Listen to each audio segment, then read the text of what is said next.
Let's roll the pimps, the players, the hustlers, the people that bust them, and everybody else in between, from Costa Rica to California, Montreal to Minnesota.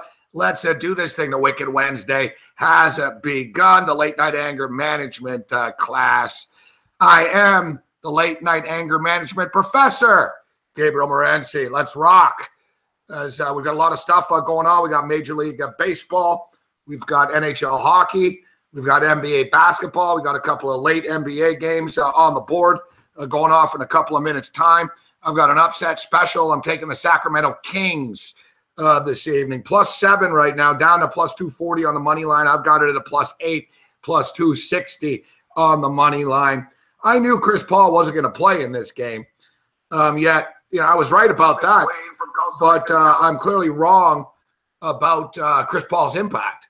As I bet this game thinking the number would come down and I would get some good value with Sacramento. Yet Chris Paul's absent only means 1 point to the point spread, down to 7 right now.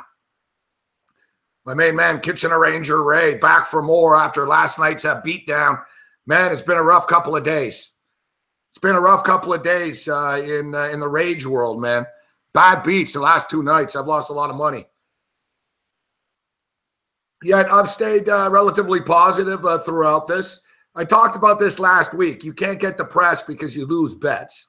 Is it frustrating? Is it bad money management? Yes, but you can't fall into a pit of depression. I've done it before. We've all done it. You know, we can let gambling affect our moods. I try not to let gambling.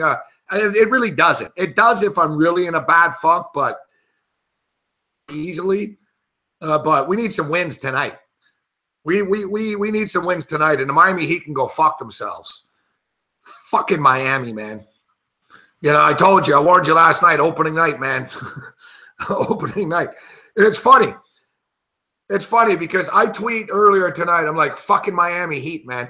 And of course, I got a bunch of bozos tweet me, oh, man, Orlando was the play game. Oh, come on, man. Yeah, shut the fuck up. Yet, I give the Philadelphia 76ers, that's a win. I don't get one tweet saying, hey, good pick on the Sixers. I got people fucking stepping up after. So, you know what? It's fitting that Babano's going to join us, Pee Wee's Pick House, because the words of the day are shut the fuck up. That's the whole thing. Like, when I post a pick or something, it doesn't mean I'm asking for your advice. Yeah, like I really, I didn't ask for you. Oh, you should take this. I don't care what you think. If I fucking cared, I'll ask you, all right? And I'm not stating I don't respect anybody's opinion, but it happens all the time. People ask me all the time, man, on the street and stuff, and, everywhere I go, what do you like in the NFL? Well, I like it. Well, I don't know about that. What about this and that? It's like, listen, I don't have time to debate you with this. That's why there's sports books. If you want to fade the pick, go fucking bet the fucking pick. Go to sportsbookreview.com, click one of the sports books, and fucking fade the pick. Like Typhy fucking, like the Typhy dude. Thinks me and Big Man are secretly in cahoots. There's a big fucking conspiracy. We're secretly in cahoots with the sports books.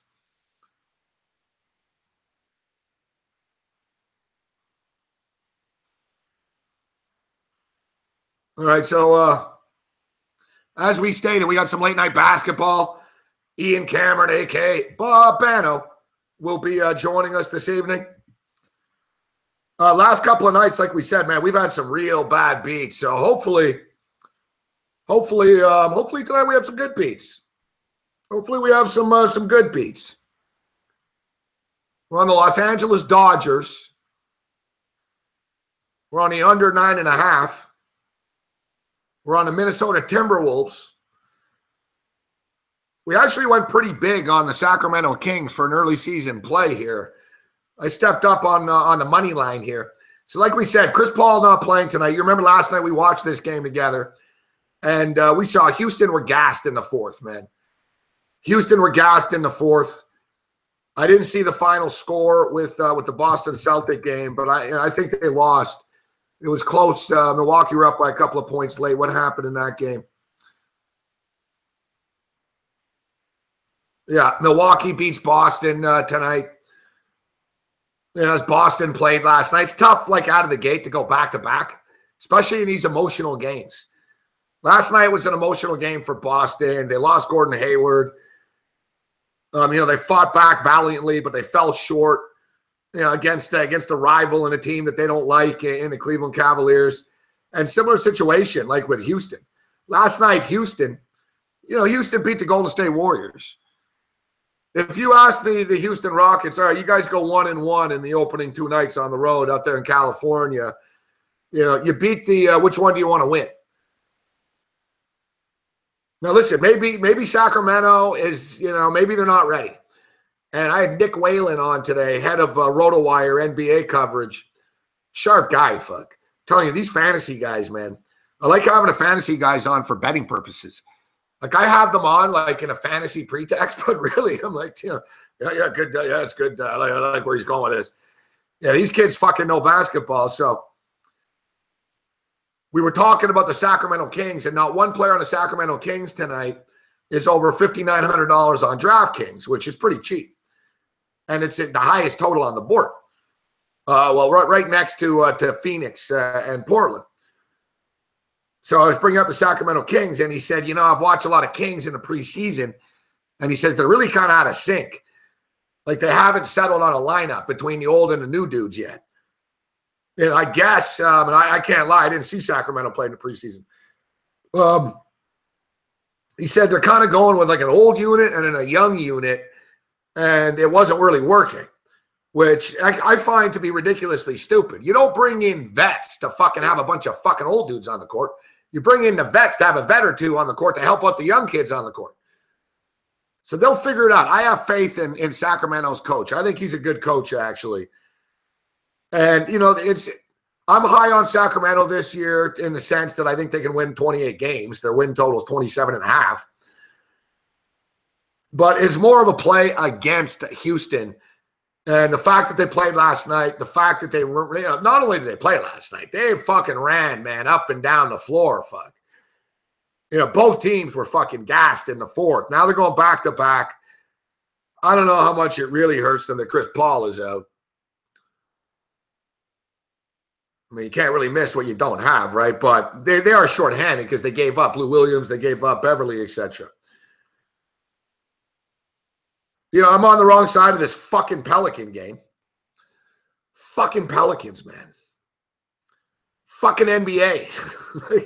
I'm winning a game and then I'm losing the game. I'm today. Like, I split the fucking Astros game earlier today, and I knew the Yankees were going to win, but I got locked in on the Astros. You got to change your mind sometimes. And I'm telling you what, I changed my mind on this football game tomorrow. I'm not taking the Chiefs. I think it's a trap. I think it's a big trap. The fucking Pelicans are down 13 right now. You son of a bitches, fuck. I swear to God, man. Fucking Memphis Grizzlies. I don't know how these guys do it. I don't know how Tisdale does this. You got the Montreal Canadiens and the LA Kings. The Canadiens fucking suck, man. And they're probably going to lose this game, but it's like minus 160. For the record, as we stated, we're on the Sacramento Kings +8. We're on the money line. I took a small piece of the over in the Sacramento-Houston game. And I played a couple of props. I don't know if it's too late to get these in, but I played Damian Lillard in the Portland game, over 29.5 points. And I played Devin Booker over 24.5 points in that basketball game.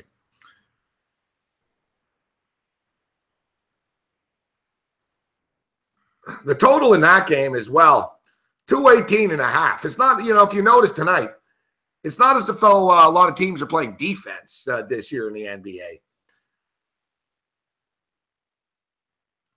NBA. They topped like 260, man, in that Pacer game. What was the final score in that game? We told you last night, man, the fucking Brooklyn Nets play the fastest pace in the NBA, and they ain't fucking around. Yeah, 140 to 131, and the game didn't even go to overtime. They put up 271 points in that game. They put up it's funny thing is, too, I'm a big over better generally. I'm a big over better, and tonight I was like, I don't know, these numbers are kind of sharp, and it's early in the season. I'm not sure about the pace, and I'm kind of kicking myself now for just not sort of stepping up, and if I like the overs, just pulling the trigger on them.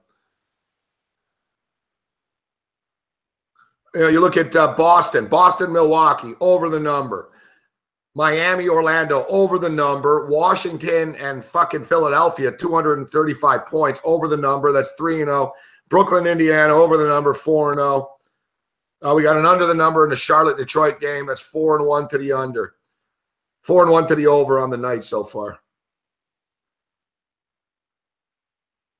I'll tell you right now, Atlanta and Dallas is trending to the over. Denver and Utah is trending to the over as we speak. Memphis and New Orleans trending to the under. But, it looks like, I think there's 11 games on the board tonight. It looks like we could have one of these fucking 9-2 to the overnights tonight. Because I don't think either of these late games is going to be low scoring. I know that McCollum is out for Portland, but nevertheless, I'd take the over in that game. Let's jump in here right now. We're going to diversify our portfolio. Oh, it's 219.5. I can get a 218.5 at the here, though. Let's go 218.5. I like the over. Oh, the NBA is back. I told you guys we like the NBA. So I get the T-Wolves game on TV right now. Well, obviously, we have the Dodgers and the Cubs. I got a piece of the Dodgers. I'd like to see this series come to an end here. It's 2-1 right now. 2-1 for the Cubs. They're in the 5th inning. We'll be tracking this one throughout the evening. Toronto Maple Leafs are up. I'm kind of kicking myself on this one. I'm just too busy. It's hard for me to think of everything all the time. But Gord Downie passed away today. And any Canadian and some Americans would know him as well. Music fans. Dave Malinsky tweeted about him today.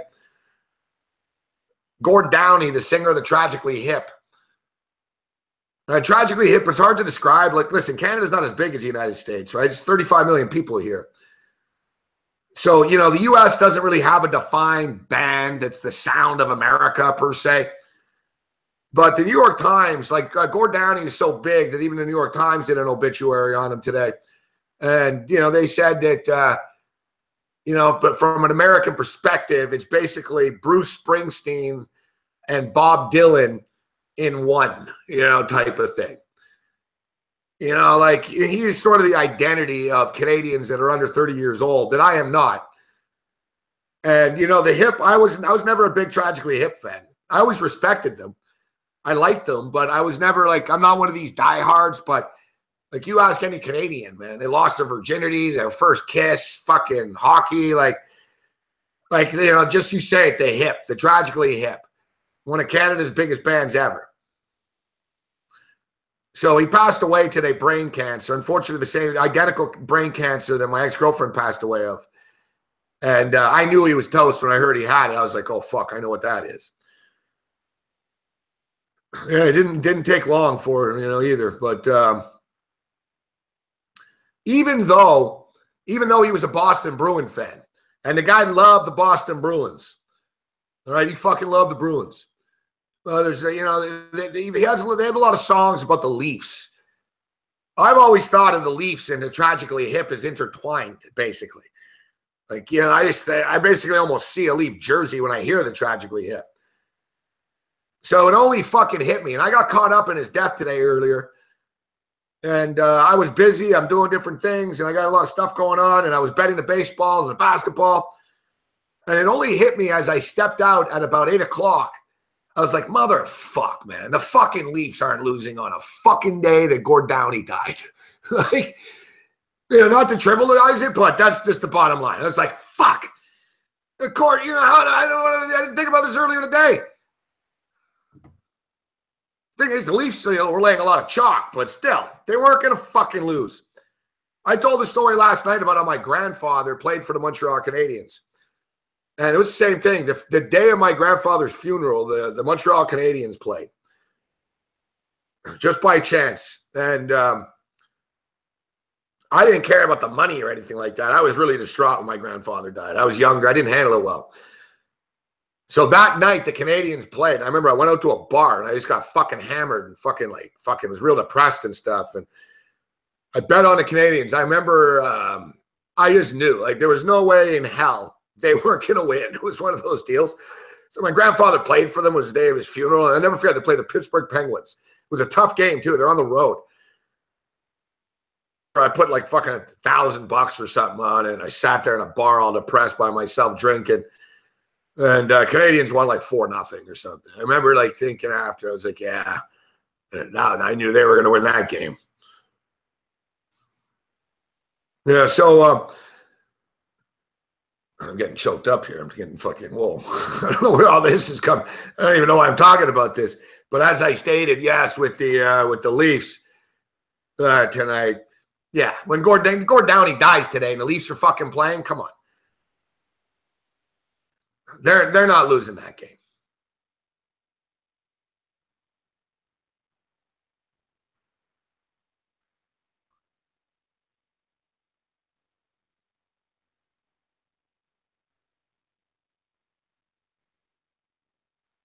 Yeah, they definitely did win one for Gord this evening.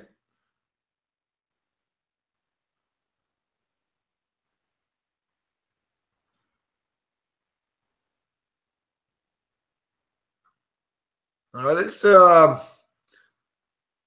see in the chat here. I don't know. Should I just come out swinging first? I could. And let's bring in our guest right now. I apologize for keeping him waiting. I just want to give a little tribute to Gord Downie. But a great artist. Like I said, do yourself a favor, even if you don't know the Tragically Hip. You know, the good thing about the Tragically Hip is they just didn't care. You know, like they didn't try to be commercial. They wrote, every record would be a little different and shit. And people would, I don't know about their new sound. And then like 2 years later, people would say that last record that they didn't know about that new sound was a fucking classic. You know, they were, the best way of putting it about Gord Downie, I think this is the best way, is he was a leader, not a follower. He was a leader. Just like our man, Ian Cameron Babano, a true leader. What's up, Babano? Ian's bankroll disappeared that summer. It was on a CFL football game. The last bet he ever won the Ticats the Grey Cup. They wouldn't win another, haven't won another since Danny Mac and Darren Flutie, and it is crushing Ian. The Ticats losing ways. It's crushing me. It's crushing me. It's breaking my heart. Gord Downie, in all seriousness, we are going to miss you, my friend. Sad day for all Canadians. That's my little ode to Gord Downie and the Tragically Hip. That's the 50 Mission Cap, for those of you wondering what that song was, the classic hit, talking about Bill Barilko's disappearance. Gord Downie, rest in peace. We wish you well up in heaven. Yeah, Babano, yeah, that was quite the way of paying tribute to the guy, I got to tell you. Like, dear God. Like, we got to get Babano on, like, American Idol. That's what we got to do. Bill Barilko disappeared that summer. He was on a fishing trip. Oh, fantastic song, yeah. Really good band. I mean, they've never been one of my top bands, Morency, but I respect their music. I enjoy it. It's great summer backyard patio barbecue music, and I always crank it, especially up at the cottage with a bunch of my buddies when we go up there. Tragically Hip. Just a piece of Canadiana, and unfortunately with the passing of Downie to the cancer, which is it's a devil thing. But we just feel like we lose a piece of the country a little bit today. Yeah, no, we really did. The country is definitely a little bit more hollow. I listened to a Nautical Disaster today. We're doing all right, Susan. Great song, a great songwriter. And even the band, though, the band deserves credit too. It's not just Gord Downie, the collective, but it's amazing as well that Mr. Leahy passed away 2 days ago. Another piece of Canadiana, actually. Mr. Leahy for the Trailer Park Boys, 71 years old, and I can't say, but I was talking to someone that knew him. All right. So I said to the guy, I said, "Oh, sorry to hear, the guy passed away." I said, "So what happened? Why did he pass?" And he responded in like a deadpan. "I don't know. He was 71 fucking years old. That's what happened." It's like, all right. I was like, all right. I was trying to be nice, I was trying to, but 71, that's not a bad run. 70 or 71. I'm a huge Trailer Park Boys fan, Morency, and I've enjoyed that show. I watched it on Showcase Television years and years ago, and have continued to watch it as it moved to Netflix, the streaming platform, and it's still going strong to this day. John Dunsworth, who portrayed Mr. Leahy on that show, maybe the best portrayal of a drunk and a lush that I've ever seen. His portrayal of an absolute drunk son of a bitch was unbelievable on Trailer Park. When Mr. Leahy got 3 sheets to the wind. He didn't drink either in real life. He doesn't drink. Yeah, that's amazing. That's what I heard too. He doesn't drink at all. It was 100% acting. Yeah, I got a weird story actually about those guys. I always knew the Trailer Park Boys. I've had them on the show before, but I didn't realize. We know our buddy Sam Losco too, don't you? That's the friend of yours, right? Yeah, I'm buddies with Sam, and it fucks me up, man. Every time I talk to Sam, I can't help but see Sam in the show. And he's actually he's a lot like Sam in the show in real life as well. But, I asked Sam, I'm like, how did you get the gig anyways? And he's like, I was sitting on a plane next to Jonathan Torrance. And he goes, I didn't know Jonathan. This is what's fucked up, man, about that. And it's a weird world. So, Sam Losco, Sam didn't know Jonathan Torrance at all. And get this. Sam was going to work for a fucking water cooler bottle. Like the jugs of water in offices. Water jugs. So there's a company in Nova Scotia that has they provided water jugs to for office coolers and shit like that. And Sam actually was going to go to Nova Scotia to become a sales rep for this fucking water cooler fucking company. And the guy that fucking was doing the hiring was Randy.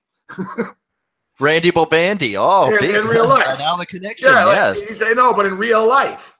Yeah. So Randy the actor is actually fucking some sales rep selling bottled fucking, jugs of water. Sam Losco's just some dude, doesn't even know Randy. Doesn't know Jonathan Torrance. Fuck. All right? Doesn't know Jonathan Torrance. And he happens to get on a plane, sit next to Jonathan Torrance. And all these people are coming up to Jonathan Torrance, and I'm a big fan of yours. He's like, "Oh, who are you?" He goes, "Oh, I'm an actor." And he goes, "Yeah, I'm part of this new show that they were just shooting the pilot for, Trailer Park Boys." He's like, "Oh, really?" He's like, "What are you doing?" He goes, "You're kind of fucking an interesting character." He goes, "I'm actually going to, I'm going to fucking get this job." And he's like, "Oh, no shit, fuck." And, so they all knew each other. So Sam fell ass backwards into that by sitting next to him on a plane and getting hired at a water fucking cooling company. Pretty fucked up. Amazing story. I love Jonathan Torrance's character when he was on that show, J-Rock. Oh, he's great. Fantastic. That's funny. Sam was telling me too. He's like, that Torrance, they should sue fucking Jamie Kennedy. Jamie Kennedy totally stole the J-Rock character, 100%. Torrance a very, very talented dude. It turns out, too, I guess Jonathan Taggart, when he was on, what's that show called? Jay and Dan. When Taggart was on Jay and Dan. Torrance has worked with Taggart. Exactly, yeah. Yeah, they have the podcast, Canadiana or whatever the hell it's called.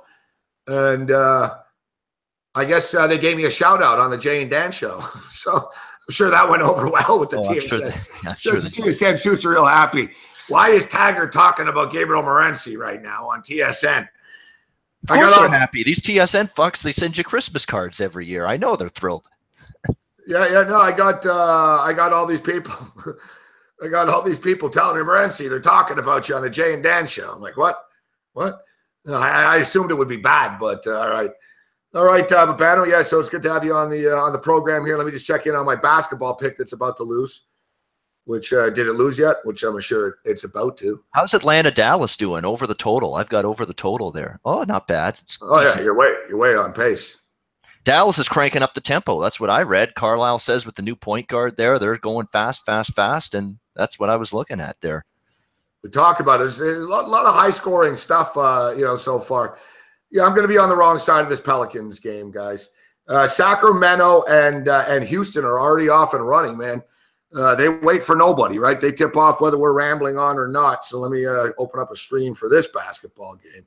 I got a piece of the Sacramento Kings on the money line. It's 21-18 early. Home run. Houston Rockets. And home run Baez, 3-1 Cubs, which is okay. Dodgers keep it within 1 or 2 in the latter innings. They can come back and steal this one. Their bullpen. Cubs bullpen. I prefer if it was 2-1, Babano. Yeah. I prefer 2-1 than 3-1 right now. 3 solo shots off Wood. That's been the difference right now. Just solo shots getting them. All right. Yeah, Craig McFank's a class act. He looked up Gord, not that impressed. Well, you know what, Craig?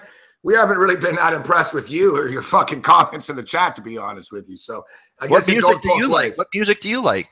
Speak up. Let's hear it. Let me hear it. What do you like? What are you into? Well, whether you like it or not, I'm not impressed. Well, what do you? Yeah, like we're all impressed with Craig McFank's fucking comments. Everyone's impressed. You into a little Sam Smith? You like some Sam Smith? Bieber? What's up? What do you like? Yeah, the voice of Canada now, Justin Bieber. Yeah, you're into Chicago. Yeah, Chicago suck, McFank. Chicago fucking blow. Chicago. Really? I kind of like Chicago, but they're not one of my top bands. I don't know. Chicago's all right, like for my fucking uncle or something. Yeah. My straight uncle. They're like things having a fucking, whiskey once a week is like living on the edge.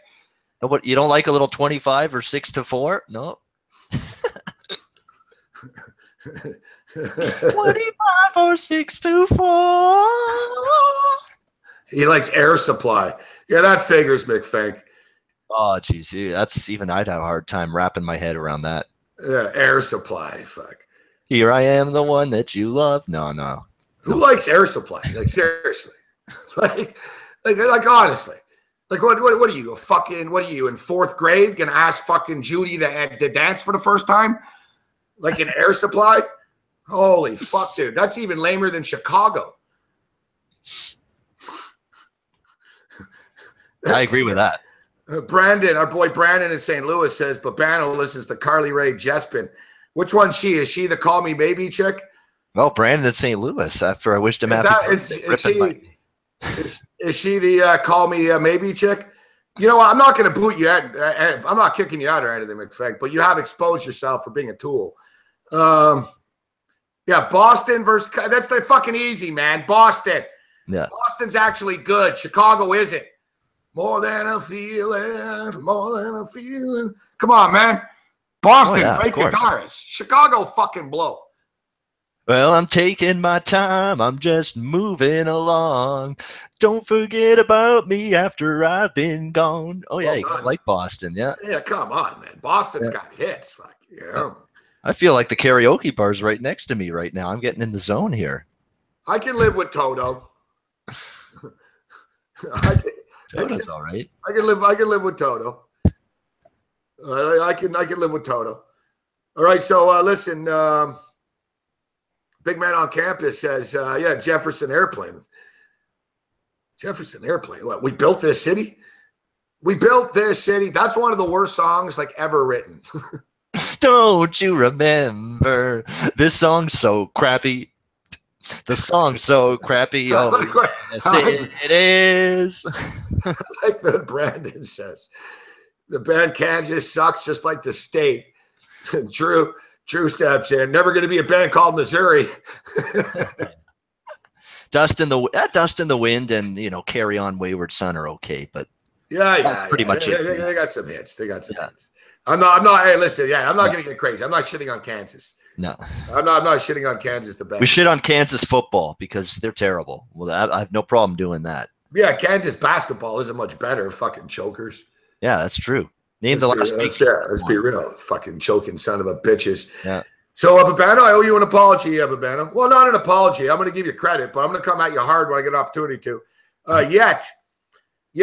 Only this going back to last week when we debated the Jacksonville Rams game. And yeah, we got pretty spirited, and you took a low blow on pretty much a cheap shot, Babano, to be honest with you. You took a low blow, cheap shot at me about the Redskins game in week 1. And you brought up, you're like, oh, no, I'm not. Jags are to play. Jags aren't to play. The Rams are to play. I said, no, the Jags are to play. But what I want to give myself credit for this is, what did I say? I said that Jared Goff is going to fucking struggle and not be able to move the ball against that defense. It's exactly what happened. I said that Leonard Fournette is going to run the ball down their fucking throat because the Rams defense sucks and they can't stop the run. It's exactly what happened. What I did not say, and what I couldn't predict, Babano, is that there was going to be a kickoff return for a touchdown and a damn block punt for a touchdown. Special teams won that football game. A win's a win. So, hey, I give Ram backers credit for it. A win's a win, but son of a bitch, man. Jacksonville just can't put 2 wins together in a row. Even when they do things right, they still find a way to screw it up. No, it's true. I appreciate you saying what you're saying, but that's a fortuitous win for me with the LA Rams. I'm not patting myself on the back and flexing my muscles after that Rams victory. Not even close. I mean, they were fortunate. They got every special teams break in that game in order to get it to go their way. The kickoff return, as you mentioned, block punt return for a touchdown. Their defense played well. That's the one thing I will say about the Rams. Their defense did play better, but their offense didn't really get going to the extent that I thought it would. They were able to find a way. The special teams plays, the couple of them that they had, were a big part of that. And yeah, I'll take it. But yeah, that was not a clear, dead nuts right side winner on the LA Rams, not by any stretch. Kind of fortunate to get out of there with the W.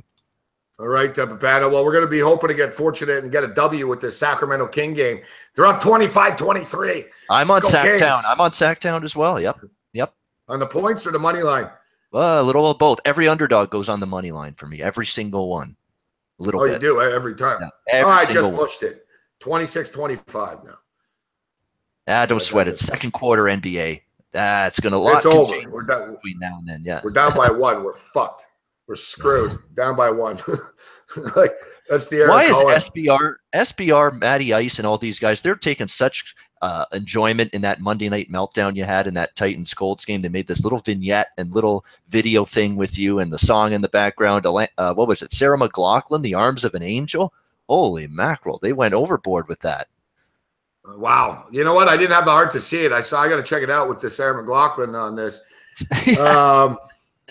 They got the ballad going on in the background. The arms of the angel. Yeah. I like Sarah McLachlan. I'll admit to that. Not pretty, just like my rendition of that beautiful song just now. What, Sarah McLachlan? Yeah. What, the not pretty? What, are you taking a shot at her or you're singing? I don't understand. No, my singing. I said I just did a little brief rendition of that, and it was awful. Okay, yeah. I can't sing. Well, yeah, she's female ballads. She's hard. She's hard to sing. That's a pretty. She's got a gorgeous voice. Oh, I wouldn't rip her voice. She's a fantastic singer. Yeah, and she's cute as well. So absolutely. Right. True Canadian gem, just like Lee Aaron, the Metal Queen. You know what I think, Gabe, is funny? One of the great lyrics, Sarah McLachlan, building a mystery. Don't we do that every day, placing our bets? We're building a mystery. We place them, but we don't know what the fuck's going to happen, do we? No, you know what? I'm going to say I'm going to use another Canadian band that their name is escaping me. Digging a Hole. What was that band? Oh, the harmonica guy. Digging a hole. Shit. You remember that? I can't remember this now. Come on, the Canadian band there. Digging a Hole. Fucking. Not big fucking road. Big Sugar? Big Sugar. That's it. There we go. As soon as you said big, I was thinking Canadian. Yeah, Big Sugar. I don't know why Canadian bands. I like the name Big for some reason. They're big. Yeah. They're big with the names Big. Big Wreck too. I love that song. Motherfuckers, man. Fucking. The Pelicans really disappoint me, man. Like I'm distraught by the Pelicans' performance. It's 100-100 Mavericks right now, and Hawks 5 minutes remaining. The Denver Nuggets are up by 11 right now, midway through the third quarter on Utah, 77-66, 26-25 for Houston after the first quarter of play. I like this. At least Houston hasn't come out and blown us out of the water yet or anything like that. 53-46 for San Antonio. Minnesota, you know, a motherfucking hype team. Me, I played this game because Kawhi Leonard was out, essentially, Babano. You know, no Kawhi Leonard, tough spot for San Antonio. But Minnesota, these teams, I swear, that sign everybody. Everyone always overhypes them and wants to give them a million wins and shit like that. It's not that easy, man. It doesn't come together that easy. And, you know, we'll see if Minnesota can come together, but they're showing a lot of the same bad fucking habits they've had in the past. Well, it's funny because I took Minnesota too, but in the back of my mind and in the pit of my stomach, I'm thinking it seems like every public Joe Public bettor and every sharp that follows the NBA is loving this Minnesota team coming into this season. Everybody's high on them. Their win total skyrocketed up from where it was before last season, and the hype's just gone carried away with this team. Yet I still went ahead and bet them. Now there's a long way to go. They're only down 7 late second quarter here to San Antonio. They got time to turn it around, but just feels like a very, very hyped team, maybe a little bit of an overhyped team, and maybe that value to support them as a result ain't going to be there moving forward. All right, I never thought it would come to this. We might have to ask Big Man. We might have to boot Big Man on campus. He's asking if you're drinking urine. He's drinking pee. That's what he's drinking, guys. Yeah. What's going on here? What are you guys? Yeah. He's Big Man wants to be funny. That's all. Mr. Fire all the time. Real funny, big man. Maybe he is. UFC fighter Lyoto Machida. You're drinking urine's good for you, for the record. Well, you don't drink your. Who doesn't? Exactly. I'm drinking some goddamn piss. Do you mind? Yeah, you know, it's like Moises Alou. Fuck, Moises Alou never wore a batting glove, right? Yeah. So he used to soak his hands in urine. Fuck. I'm thinking like, I don't know. Whatever works, right? Whatever works. I don't know. What about pine tar? Wouldn't that be better? I'm thinking like. Yeah. No shit. Yeah. No shit though. Pardon the pun. Lyoto Machida, UFC fighter, he actually does it. He cleanses his body. He doesn't eat or drink anything besides his own urine for like days and shit. It's fucking whacked out, man. I'm kind of feeling sick thinking about it. Yep. Back to football or basketball. Yeah. Subject. Juan Manuel Marquez. Exactly. But there's got to be something else that can help the fucking hand besides piss. Fuck. Anyone who follows the UFC knows what I'm talking about. Lyoto Machida drinks his own urine. Some fighters drink their own urine. They just do. All right? You know, they just do. They feel as though it cleanses their body or whatever. All right. I can figure that one out. What kind of beer are you drinking? It's just standard Labatt Blue. So you are drinking piss. Fuck. Yeah, pretty much you could say that. Could say that. Hey, it's better than Old Milwaukee and some of those American beers, though. That's piss to the extreme, that one. Milwaukee. There's no life or zip to those beers at all, those American beers. Coors Light, Bud Light, all that stuff. Old Milwaukee. Yeah, I wouldn't drink an Old Milwaukee if you paid me fucking $20. No. I like craft beer more and more. That's my weekend beer. When I get a little more social, a little more zip going. Labatt Blue's not terrible, but it has a weird aftertaste I don't like, Labatt Blue. Yeah, I'm with you. I'm not a big beer drinker. I drink vodka or like Jägermeister and shit. You know, I drink to get drunk. But if I'm drinking, I don't mind. I don't mind Corona. I don't mind Steam Whistle, the Canadian. You know, I like the upscale one. Sleeman's a good beer. And you know, if I have to, I'll drink Budweiser. If I'm drinking a standard beer, I'm going with Budweiser. Yeah, I like Bud for sure. I like even what's that new one? I like some of these Lake of Bays breweries. I was at a cottage this past weekend, Lake of Bays Brewery outside of Baysville, Ontario, in the Muskoka region. Great craft beer up there. Outstanding. Pumpkin ale. Well, you're up in Muskoka. So look at you, Babano. You're such a high roller, huh? So like Pee-wee's Pickhouse. Pee-wee's got a fucking secret cottage as well. Look at Pee-wee. He's got Pee-wee's cottage. Pee-wee's Playhouse in the country. Pee-wee's cottage. Yeah, doing things other than Paul Rubens' Pee-wee would be doing there. That's for sure. I want to make that known to the public right now.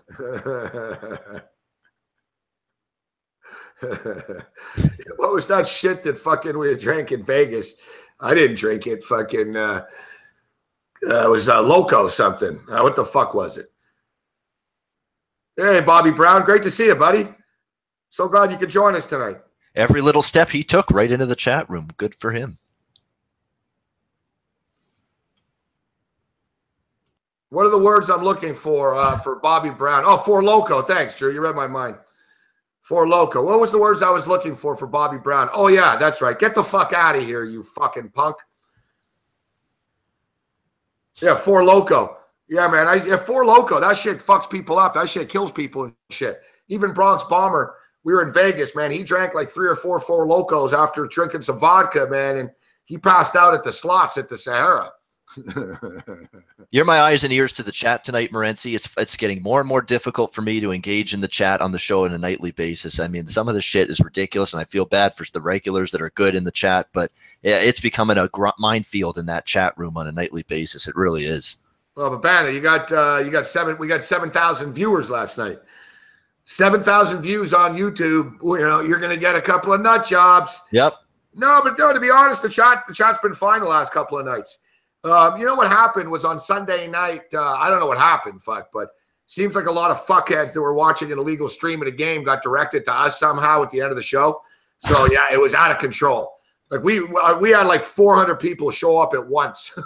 And it was as bad and as YouTube-ish as it could get. But, yeah, me and Big Man didn't really care. Yeah, no, it comes with the territory. No, the chat's been actually okay. The chat hasn't been bad, to be honest with you. The most immature person in the chat tonight has been Big Man on Campus. big Man on Campus. You expect anything different? No, I guess not. Like, why exactly? What was I thinking? You know, what I expect anything different? Big Man's great. Big Man's. I kid when I say that. He's a good man. He's fucking Big Man on Campus. What up, Mario Martinez? Eric LeDuc in the house. Sean Thompson. Cheers, Jeff. Cheers, Big Man. There you go. Yeah, I hired a click farm. Like, I give a fuck. Yeah, settle down, Big Man. settle down, Big Man. Okay, Babano. So, Raiders tomorrow. Listen to these numbers. And I got this off the top of my head here today. Derek Carr, 0-5 against the Kansas City Chiefs. Alex Smith is 10-1 in his career against the Raiders. So he's been on San Francisco and KC. So he's been 10-1 straight up in his career against the Raiders. Derek Carr is 0-5. How about this for a number, man? Alex Smith, 19 touchdown passes, 1 interception, Babano, in 10 games, all right? Or in the 11 games. Sorry, in the 10 games, 9-1, not 10. He's 9-1. In the 10 games, 19 touchdowns, 1 interception. All those numbers, all that being stated, I'm starting to feel like Kansas City are a trap tomorrow, Babano, and I think the Raiders are the play, as crazy as it sounds. It's an interesting game. I'm leaning KC just because I think they've got a better game in them. I was on Pittsburgh last week. I'll take it. Wasn't a pretty game. That Ben Roethlisberger in the offense really didn't get going by any stretch, but the defense just shut down and put the clamps down on KC. Give the Steelers credit for that. Able to win that game outright, hand the Chiefs their first loss. I just don't like what I'm seeing coming out of this Oakland camp in terms of the quotes I'm reading. Derek Carr's frustrated. Jack Del Rio's frustrated. His team is starting to point some fingers a little bit. Just a very negative atmosphere around that Oakland locker room right now. Can it change with one win? Perhaps, but this is a huge game for Oakland. They're at a crossroads of their season right now at 2-4 with a tough meat of their schedule coming up. Their season's pretty much kind of fucked already, to be honest. Like, they're kind of screwed as it is, you know. This is their last stand. You're right. The last stand. It is the last stand. You know, I don't know. KC haven't been perfect. It's a weird game. Like I said earlier in the week, I've been betting the Chiefs every fucking week. Okay. And, you know, going back to last year, the Chiefs are a staple for us in the Super Contest. We're always on the Chiefs. But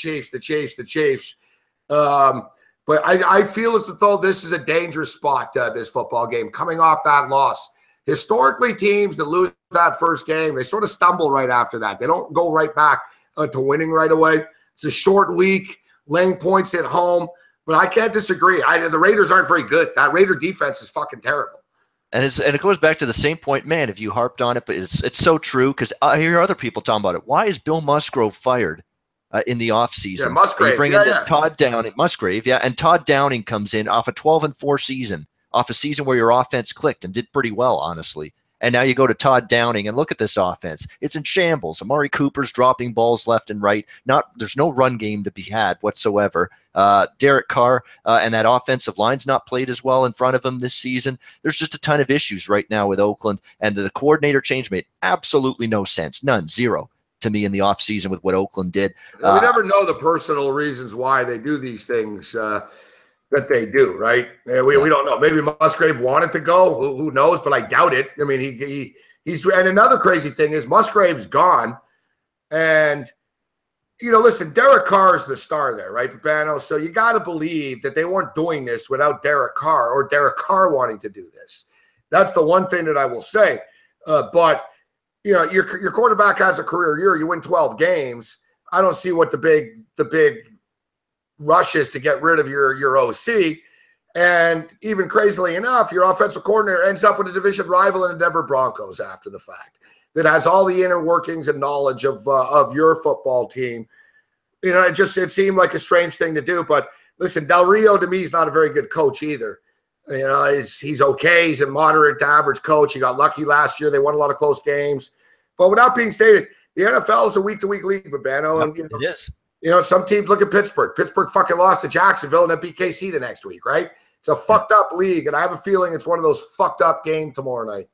It is. It's weird. If I'm betting it, it's KC -3. I definitely have a strong lean that way. I'm probably going to bet him. I know I'll bet him. It's a Thursday night game. I'll be on KC -3 before kickoff.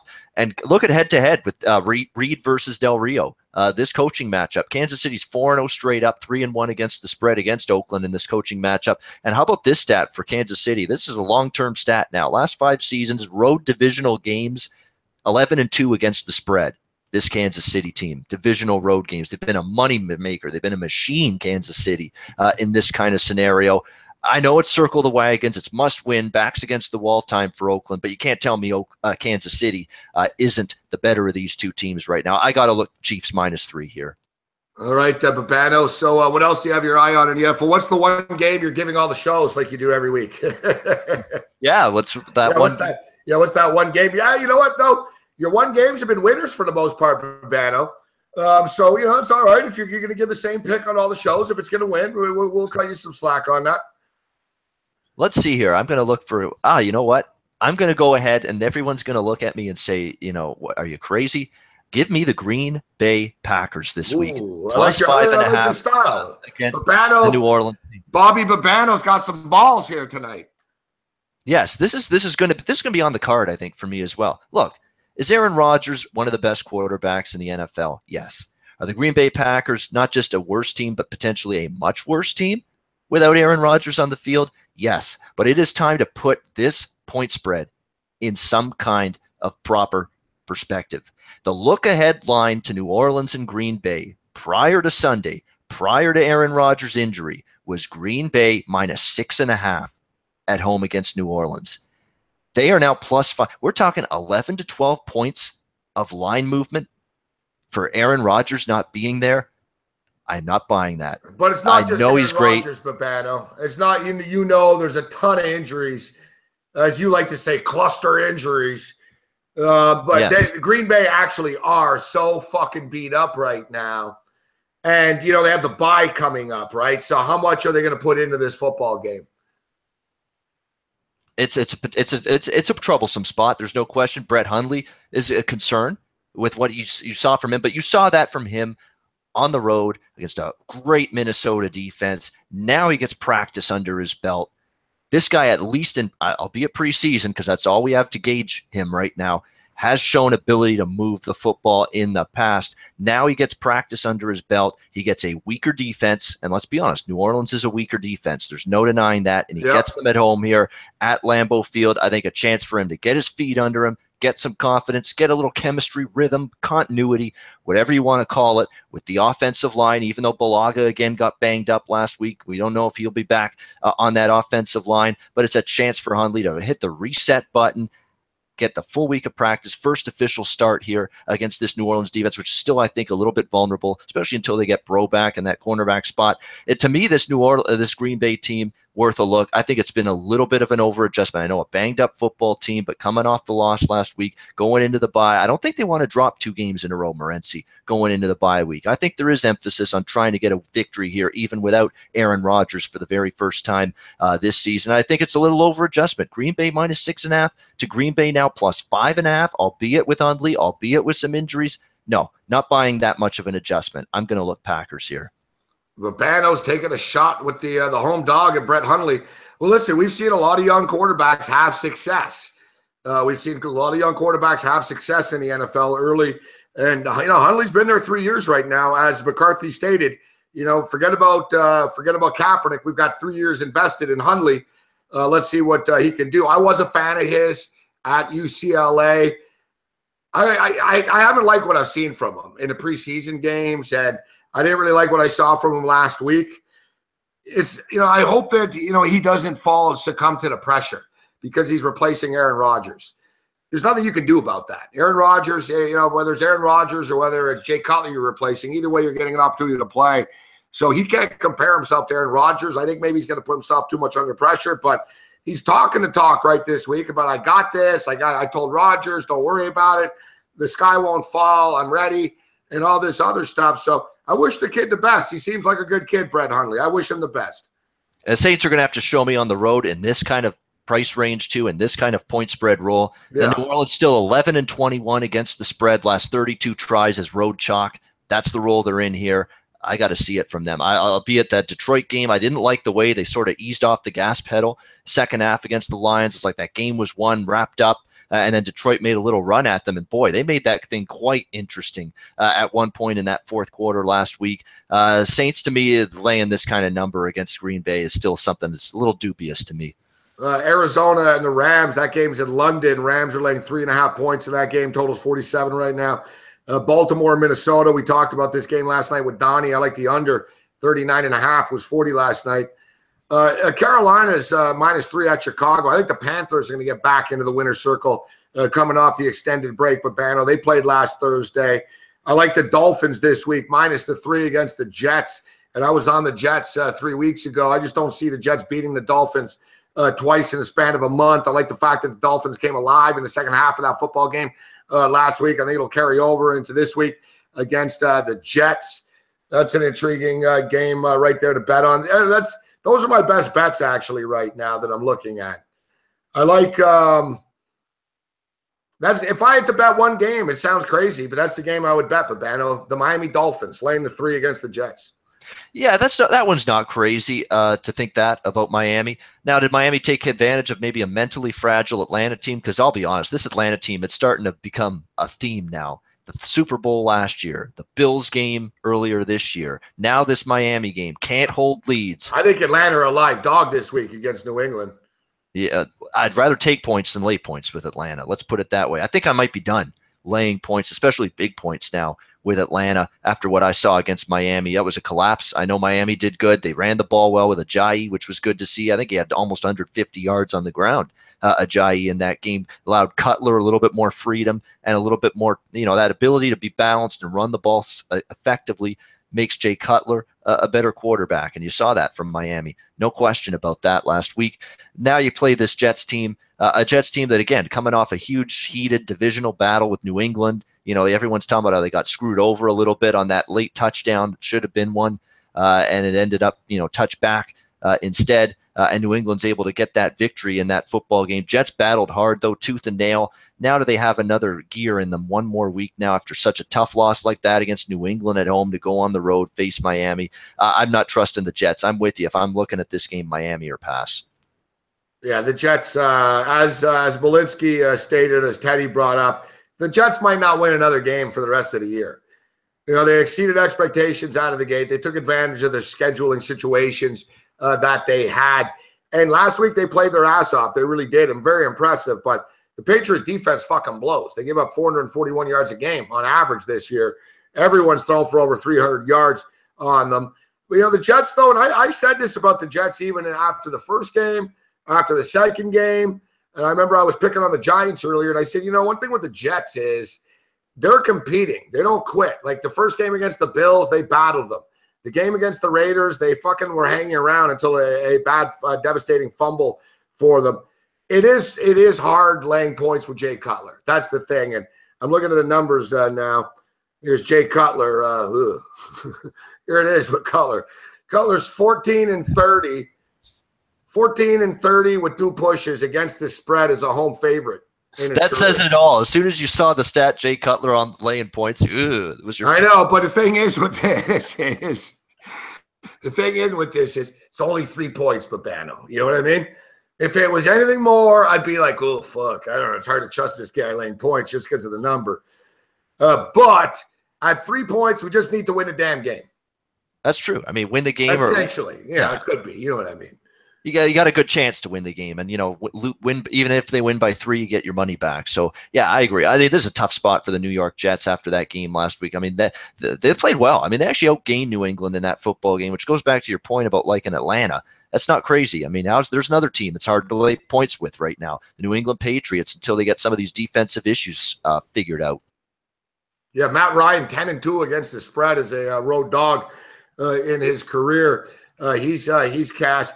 And you talked about the Raiders, teams are going to be all in right now. This is an all-in game for the Atlanta Falcons on Sunday night, Babano. This is an all-in game for the Atlanta Falcons and their psyche. It's a dangerous game for them. If they lose this game, I fear that their season could unravel for them right now. I was high on Atlanta coming into the year. I didn't think that they were just going to fall off the face of the earth and go into this downward spiral. I guess I overestimated Steve Sarkisian's ability a little bit.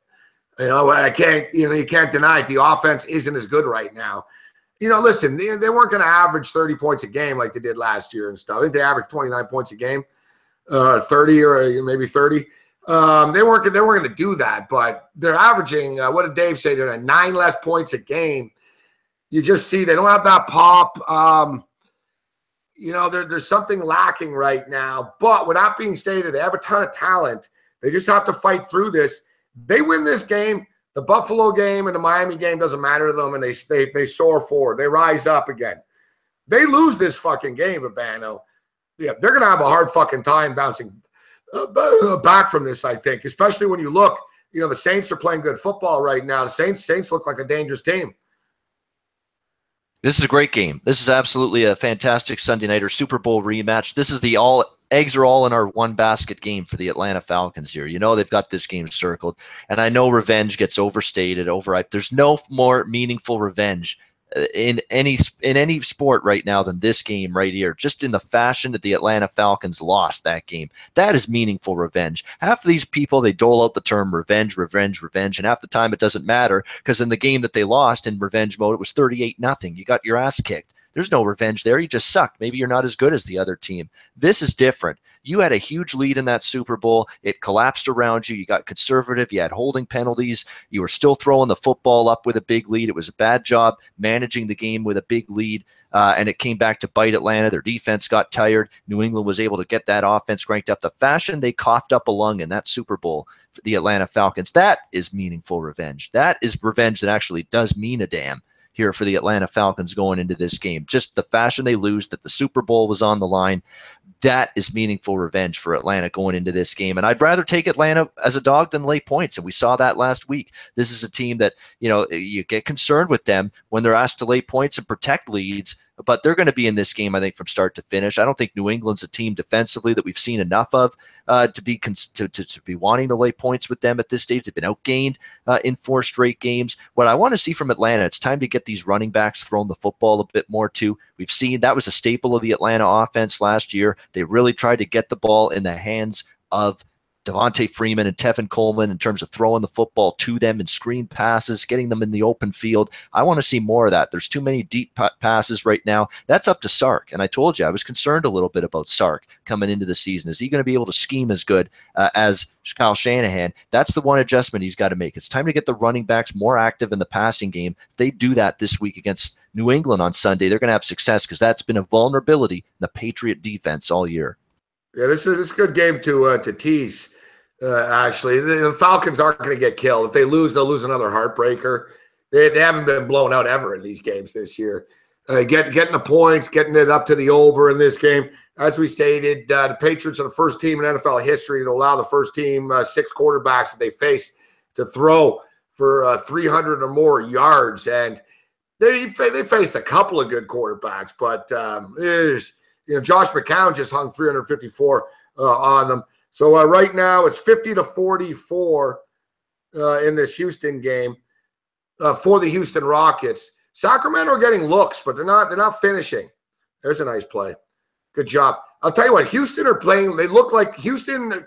We could be all right here, but we're going to need some of these young guys, somebody to step up. If it's Buddy Hield or De'Aaron Fox, somebody needs to step up here in this game and take control and become the guy for Sacramento.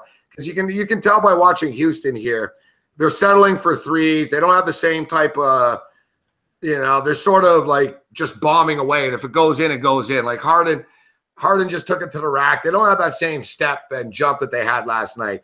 Sacramento should be able to take advantage of this. But think of Sacramento. They got all these new dudes. They're a young team. They're going to have to fight through this and to find a way. But we're hanging around right now, 50-46 with 30 seconds left and a half on my stream right now in this game. Good news, by the way, for the Atlanta Falcons in the injury front. Mohamed Sanu is going to be back for this game. Didn't play against Miami, and that's big. Another option for Matt Ryan to stretch the field. And that pass defense, as we know for New England, they've actually been okay against the run. But, boy, that pass defense has been very leaky, to say the least, for Matt Patricia and that group. So with Sanu back, just another weapon Patriots are going to have to deal with. All right, Babano. So what else catches your eye in the NFL this week? Yeah, it's a great Sunday nighter. The Monday nighter is very good as well. And NFC East battle, Washington Redskins getting 4.5 points at Philadelphia. Philadelphia played well every week this year. In all 6 games. The one game that they lost, they played well at Kansas City in that game.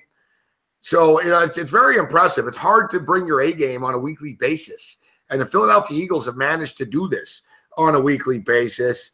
This is a revenge spot. Second time they're playing each other this year. The Redskins, that game was closer than the final score indicated.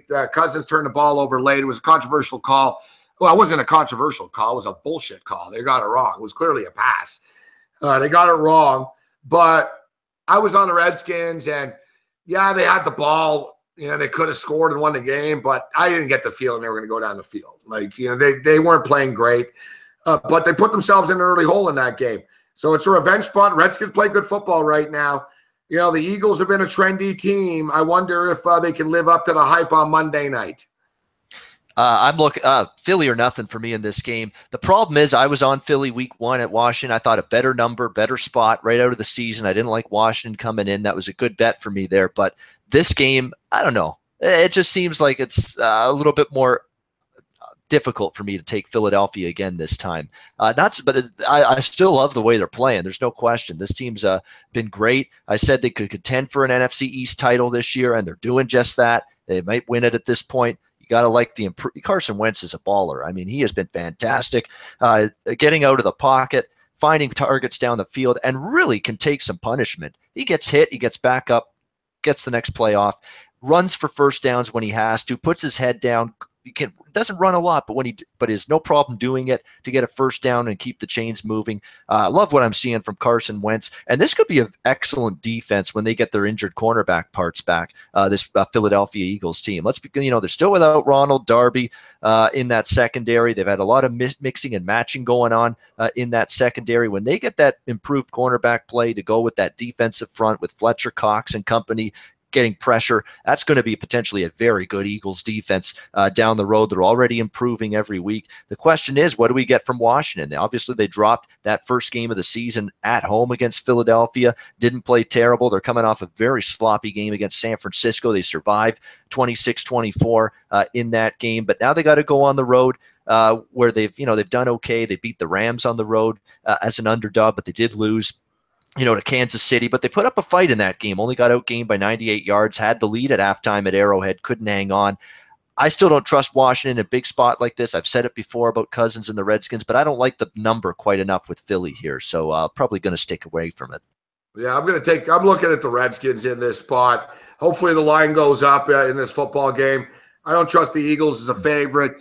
The Washington Redskins have been a great road dog, man. And they should have covered that game on Monday Night Football a couple of weeks ago against Kansas City. We were on the right side of a bad beat for once. They deserve better. But, yeah, a great track record as a dog. 9-3, Kirk Cousins as an underdog against the division. 7-1 against the spread. Last 8 games as an underdog as a whole. Redskins 6-2 against the spread as a dog on Monday Night Footballs. There's just so many dog trends that fall into place for the Redskins here. Not to mention it's a revenge spot. Massive game. Like I said, Philadelphia has done a great job this year by showing up and bringing their A game every week. I think Washington last week, they didn't cover against San Francisco. I think they got up early and they started to look ahead a little bit to this Eagles game. It's going to be a fun game. You know, the Redskins have dominated the Eagles over the years, but Eagles got the win. I guess that's 2 in a row actually for the Eagles right now. So I think they won the late game last year and then won this year. But we'll see where the spread goes. But I got to tell you, I'm leaning with the underdog in this game. Babano, another upset special here, and I'll play the money line actually because I wouldn't be shocked if Philadelphia finally lays an egg one of these weeks. Yeah, there's definitely, I can tell you right now, I do not like Philadelphia here in this game, in this spot, the way I did in week 1. Not even close. So, you know, I wish you luck with that. And I will say this too, Gabe, about this game. With the Philadelphia is one of the teams with Carolina coming off the Thursday night extra rest. Well, for the first time this season, both teams that were on the Thursday night game prior to last week both failed to cover, New England and Tampa Bay. So it's time to, you know, it's not starting to look at that trend as gospel, the extra rest from the previous Thursday. Yeah, but it can only go so far. Yeah. It was 8-0. Like exactly. Now it's 8-2. It was 0-2 last week against the spread. Yeah. We can only, and that 8-0 spread, that 8-0 trend was only going to last so long. And I actually liked it last week too, looking at that. Well, you know, the Patriots, hey, it is what it is.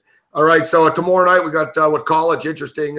Lafayette, Arkansas State, not so interesting, but Memphis and Houston is, and Big Man on Campus brought this game up earlier in the week and brought up the number. I'm a little bit surprised about this number as well. This isn't the best Houston Cougar football team this year. They're rebuilding right now. And Memphis got their ass handed into by UCF. But I got to tell you, I guess UCF are better than I thought they were. I got to give them credit. Central Florida's playing good football this year. Memphis seemed to play up or down to the level of competition. It's a big game for them on national television. Getting 3 points. I like the Memphis Tigers here as a dog and plus 135 on the money line. You know what? Before we get to that game, I have one more NFL opinion I want to dole out there. Dallas, San Francisco. Let's go over the 46.5 in that game. I think C.J. Beathard's a shot in the arm for the 49ers offense a little bit. They got the ball rolling a little bit with against Washington last week. I saw the whole team spark up and perk up a little bit when Beathard came into that game. Now, is he going to be a great NFL quarterback? Probably not, but he can't be any worse than Hoyer. Enough was enough, Shanahan thought, and now Beathard's in there, the Iowa product at quarterback. I think they can do some things against this Dallas defense, still very suspect as far as I'm concerned. Dallas is probably going to be able to put up points as well, move the ball. I was on Dallas Green Bay over the total a couple weeks ago. You get a reasonable number here because San Fran's season-long offensive numbers are flat out no good. They're terrible. But I think C.J. Beathard's a shot in the arm. We're going to go over 46.5 there. Cowboys-Niners. I don't have a reason to try to argue with you about it. I don't know about Beathard, to be honest with you. I don't think he's that good, but what do I know, right? So the question is Dallas's defense that good, specifically their secondary? It hasn't been so far. You know, I almost think by going to Beathard, they're basically just saying, let's just tank, you know? They're basically in tank mode right now. It's no secret. I mean, they're trying to get picks. They're trying to rebuild. They're not trying to win games really this year, but they're trying to play well in the games. So you got to respect them for that. They're not quitting. It's not like they don't care. But I think by bringing Beathard out here, I guess they can see, you know, as far as the future is concerned with Beathard. But, yeah, I believe Kirk Cousins will end up in San Francisco for the most part, you know, unless some better team comes after Cousins, which is a possibility. And then San Francisco could draft a quarterback. But I guess, yeah, they're going to find out if Beathard's their future QB, which I don't think he is. But it's hard to trust Dallas laying 6 points in this game. No, there isn't. I'm leaning San Fran too. From a side perspective, I think it's a decent spot here for San Fran back home, but I think I like the over more because I just don't know if they're going to be able to slow down Dallas's defense. The few times San Fran's faced pretty good offenses this year, they've struggled a little bit on that side of the ball. So I like over a little bit more there. Yeah. All right. I see our man Chris Edge from San Diego in the house. Paul S. too. Paul's a big Eagle fan. A lot of Eagle fans in the house. Cynthia, the lovely Cynthia Peters. What's up, Cynthia? Yeah, I agree with Chris Edge too. That line, I think the Eagles line's going to go up. I'm waiting. It's 4.5 right now. I got to believe it'll go up before kickoff. So I brought up the college tomorrow, Lafayette and Arkansas State. And then we got Memphis and Houston. Memphis-Houston's the more entertaining game tomorrow. Like I said earlier, this isn't an explosive Houston offense. I think they're going to have a hard time keeping up with Memphis in this spot. It's a tough game for me. I think Houston's down, potentially way down. They lose a great coach, of course, in Tom Herman, and you see what he's doing with Texas. They're keep competing with Oklahoma, competing with USC on a weekly basis. Big teams taking them down to the wire. All right, but we're talking Houston here, right? Houston, not Tom Herman.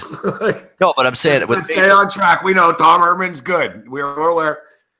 Yeah, Major Applewhite there. Now, obviously not as good a coach as far as I'm concerned. He's sort of shuffled with quarterbacks all year, Postma to Kyle Allen and back and forth. It hasn't really worked. But if there's 1 week Houston's offense can get going, it's here. I don't like this Memphis defense a lot, but on the flip side, Riley Ferguson and that Memphis offense, they're good. I mean, they can move the ball. I like over more than anything. I'm staying the hell away from the side. It's tough. I think we see points, though.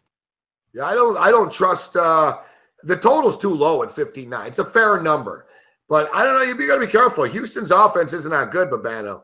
That's why I like Memphis so much. I don't think Houston can score all that much.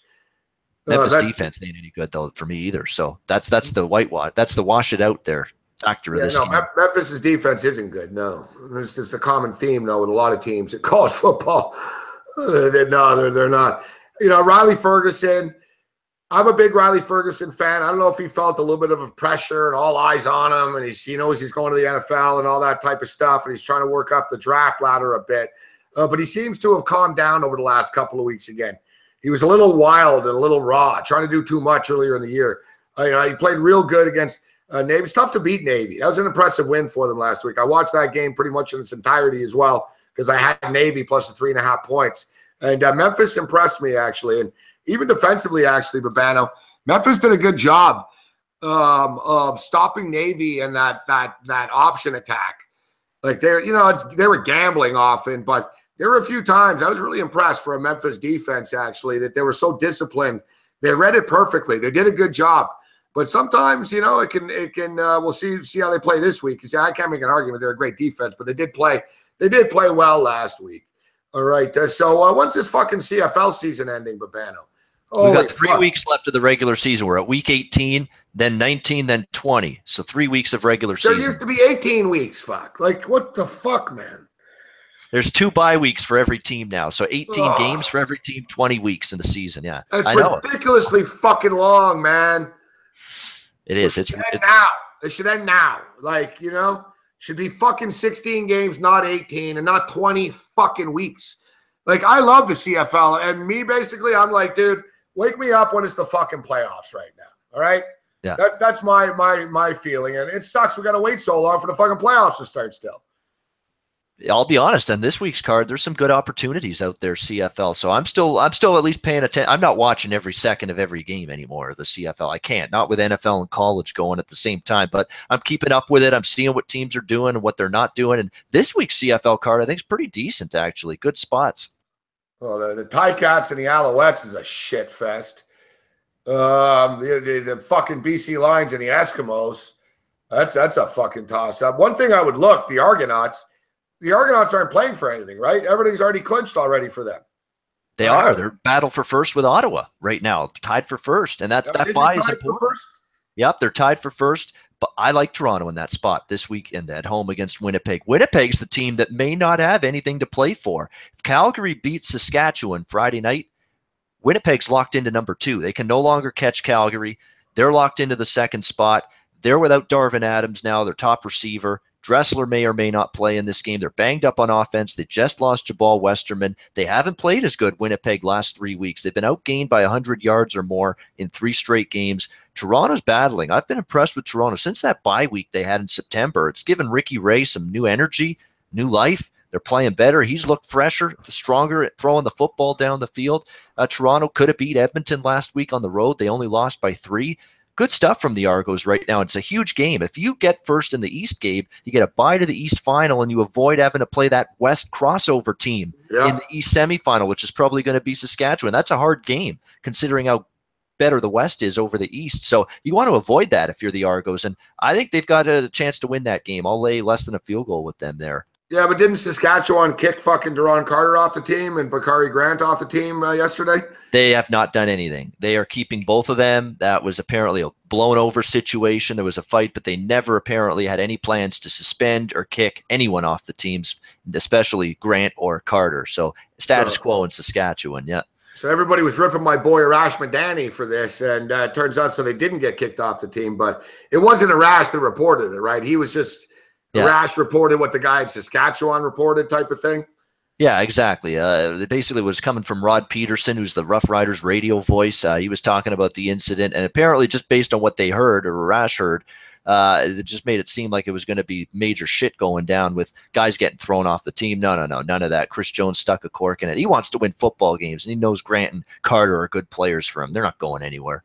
Well, we don't know. You never know, right? I mean, Nick Lewis sent me a message saying he knows the real truth, but he was busy. He's going to tell me after. So Duron Carter's a little prick. It was the same shit in Montreal. Fuck, he used to get in the fights in the practice all the time.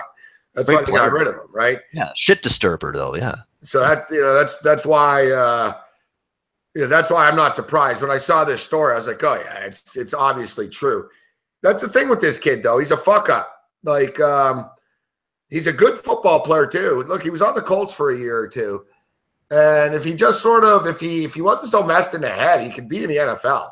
Like he actually has a talent to be in the NFL, but his father's kind of a head case too, not in the same way, but you figure though that Chris Carter's son would be more disciplined.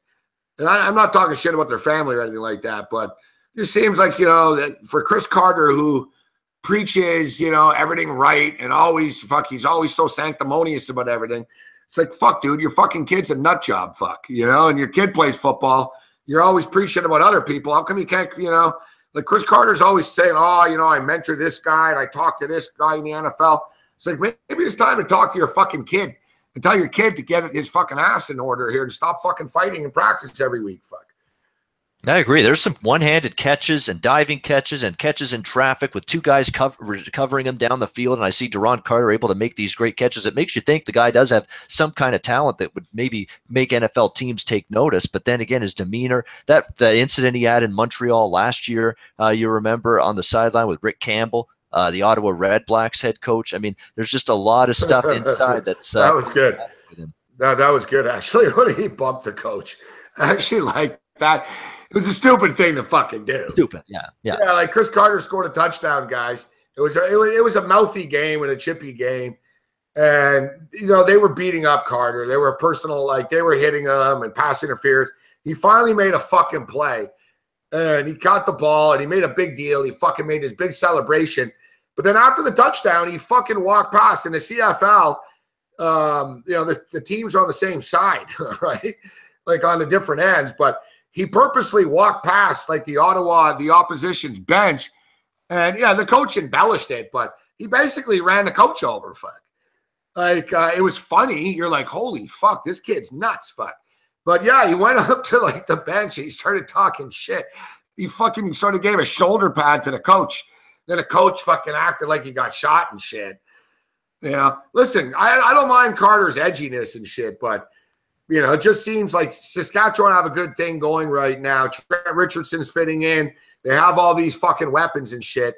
Don't fuck it up by fighting and shit, right? So, but we'll see what happens there. Especially when you're so close to the playoffs. I mean, Saskatchewan has to – if Saskatchewan just wins one more game, they're in the playoffs. They have to lose out, and BC would have to win out the rest of the way for Saskatchewan to miss the playoffs. I don't see that happening. And speaking of BC, I got no issues fading them as favorites here. This is a BC ship that's sinking. It's not Montreal level, bad. Oh, this is where I got to call you out, Babano. I fucking told you this, buddy.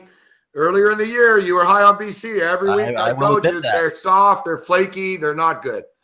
1-7 in their last 8 games, 1-6 and 1 ATS in their last 8 games. It's been dismal. And then I hear Wally Buono come out and say, our roster is fine. We don't have to make changes. We just have to execute. Well, this group's not executing, so don't you have to fucking make changes? Maybe Wally Buono is the change they need to make. I'm convinced at this point, and I've seen it the last couple of weeks, he just doesn't give a fuck anymore. He really doesn't. He does not. He knows he's not going to be back after this year. This team's now not making the playoffs. They're floundering. They're falling apart. Again, the only way they get in is they got to win every remaining game. Saskatchewan's got to lose every remaining game. That's not going to happen. They're favored here, and I don't know why. Edmonton's won 2 in a row after that 6-game losing streak. Riley's got CJ Gable now at running back. They're a balanced offense. BC's collapsed against Ottawa a couple weeks ago, found a way to lose that game with a big lead. Couldn't get the job done against Winnipeg last week. 1-7 run. They're favored. They're laying 2 here. We'll look at the Eskimos there. All right, Babano. So Babano likes the Edmonton Eskimos. He likes the Winnipeg Blue Bombers. And Edmonton's beaten BC twice already this season. So there you go. And I got to take Hamilton at -3. It's not a homer pick. This is Montreal just being Montreal at this point. 0-8 straight up in ATS. They're an absolute disaster. Kavis Reed is a fucking idiot. Doesn't know what he's doing. Head coach and GM was a disastrous move from the beginning. Chapdelaine shouldn't have been fired. Noel Thorpe, the defensive coordinator, shouldn't have been fired. The defense has played like a sieve since Thorpe got fired. They clearly like the guy enough that they played hard for him. They haven't played any bit of hard since he got fired and let go. 38 points per game allowed during this 8-game losing streak for Montreal. Yeah, Durant's back at quarterback this week. Who cares? He's injury plagued. He's over the hill. He's had a terrible season. He's had injuries left and right. Hamilton's still playing for something. And June Jones has said Zach Collaros might see the field in this game now that they're eliminated from the playoffs because they got to showcase the guy. He might get traded in the offseason. They got to see if he's got something there for other CFL teams. So Hamilton's coming to play with something. I've read quotes that they want to finish the season strong, just as they've played better the last month or so. So I think Hamilton can get it done there. Montreal's hopeless. All right, Babano, so before we get you out of here, and unfortunately right now, guys, it's 62-54 for Houston. We're still hanging around, but I want to see Sacramento take the fucking lead here and not sweat this out. We need some wins here. T-Wolves aren't doing us any favors. All right, Babano, so before we get you out of here, we talked about the Memphis-Houston game. Anything in college football? You got a college football play you want to give us before we wrap it up here? Let's see. I got to take a look. North Texas, the line's moved on that. I like North Texas. I don't want to say it right now because you're getting a worse number. It was like 5.5. It's 3.5 now across the board in that one. I like Virginia laying 7 against Boston College. That's one I like quite a bit. Boston College, I know they beat Louisville, stunned Louisville, but that's not a sign that Boston College has turned jack shit around. That's them taking advantage of an overrated Louisville team that's totally worse than people think. That is not a very good Louisville team. I think reality hits them hard. Virginia's really playing good football. 4 straight point spread covers.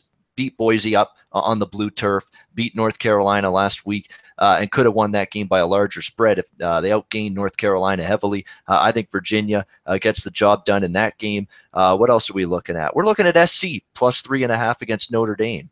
I think SC worth a look here in this game with Sam Darnold and company. I don't trust Notre Dame yet. Are they good enough just now to beat a quality foe like USC? I know they had the win against Michigan State under their belt, but that was turnover riddled by Michigan State. And Michigan State outgained Notre Dame heavily in that game, but lost. The turnovers did them in. Notre Dame still got to show me they can beat a pretty good football team, especially as a favorite. I kind of like USC Trojans in that game, and I like Tom Herman as a dog. I'll go back to that well again. Give me Texas plus 7. 13-0 against the spread. Is Tom Herman as an underdog, as an Ohio State offensive coordinator, as a Houston head coach, and as now a Texas head coach? Yeah, you can't give him credit for Ohio State games. As an OC, though. That's Urban Meyer. No, but as an OC, he was part of that. That's a little stretchy. Let's call it 5-0, Babano. Yeah, as head coach, yes. But he's covered the number every single time. I like Oklahoma State a lot. I like Rudolph, the quarterback. Washington, the receiver. Justice Hill, the running back. Great offense, no question. But Texas defense has gotten better and better and better. They went on the road and shut down Darnold and the Trojans, or at least kept them in that game, even though they lost in overtime. Same last week against Oklahoma. They really kept Mayfield and company in check for large portions of that football game. I think they can do the same. And TCU had a blueprint to beat Oklahoma State, shut them down. So, yeah, let's go Texas as another underdog cash for Tom Herman. Let's see if he can get it done again. Yeah, Oklahoma State are a bunch of fucking flakes. Fuck. They're flaky. Ian Cameron, a.k.a. Babano. Check him out. Check out his picks, sportsmemo.com. He's a co-host on a round table. And when's the hockey show on Babano? Although pretty weak. You fucking took time off like a week into the season. But one show I missed. That's it. Saturday when I was traveling. That's it. What, you don't have a phone? That's going to work well. Come on. We got to give them a quality product, not a crap-ass product. You know better than anyone. That's what we got to do here at SBR. Come on. No, we got to show up for work, Babano. That's what you got to do.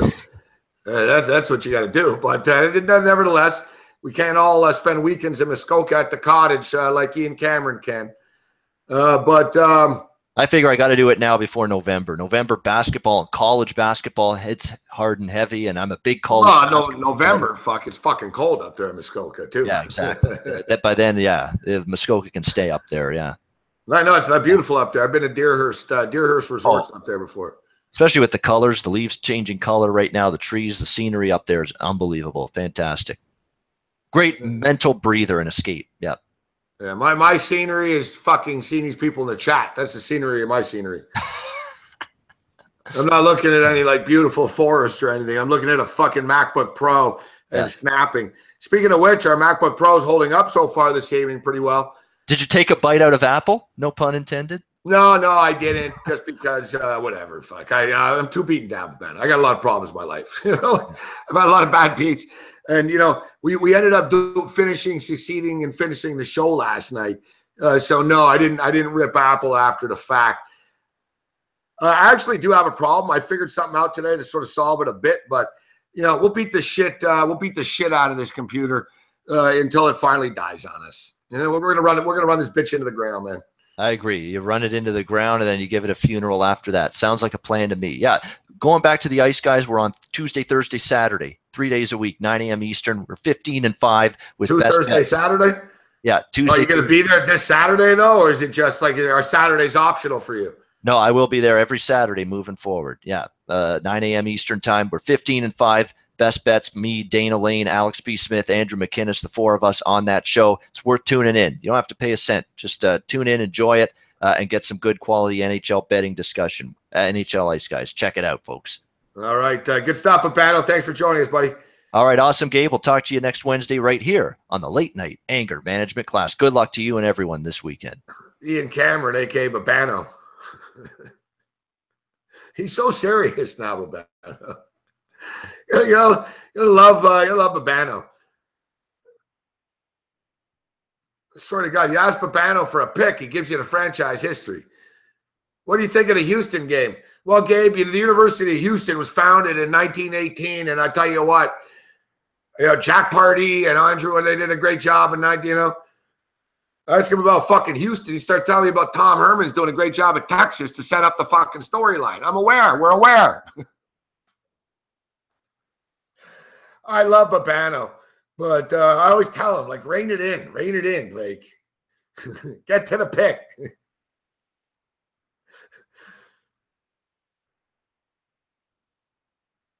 So what do you think of the Houston Cougar game? Well, Gabe, Houston was founded as a city in 1908. It was founded by the natives along with the Cowboys. Justin Turner goes deep, 3-2.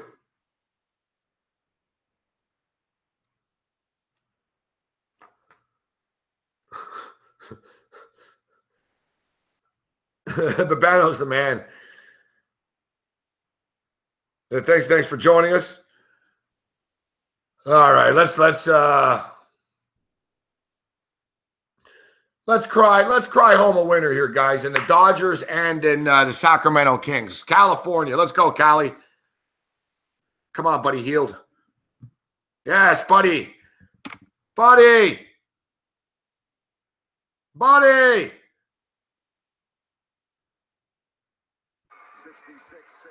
Defense.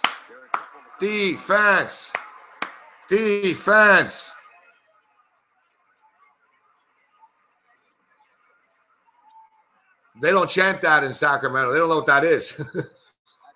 That's traveling.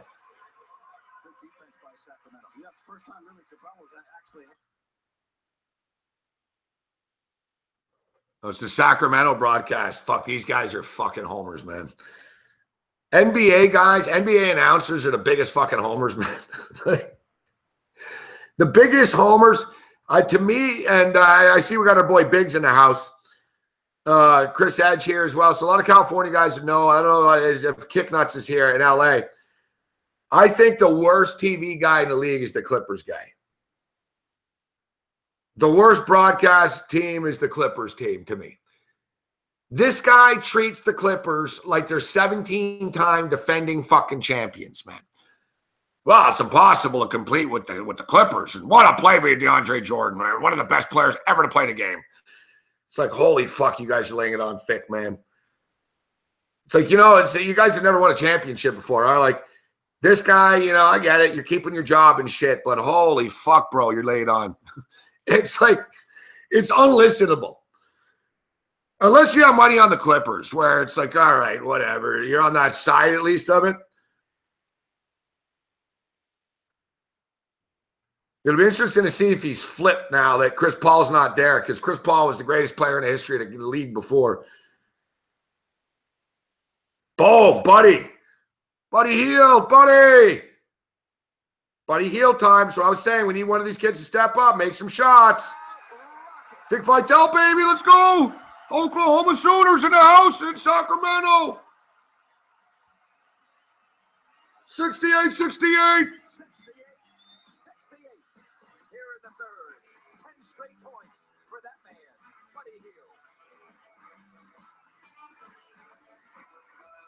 Buddy, let's go, buddy.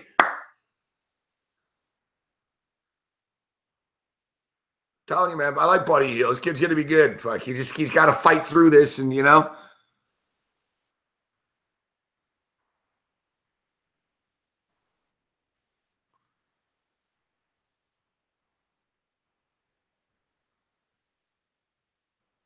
what's the line in that Raptor game tomorrow?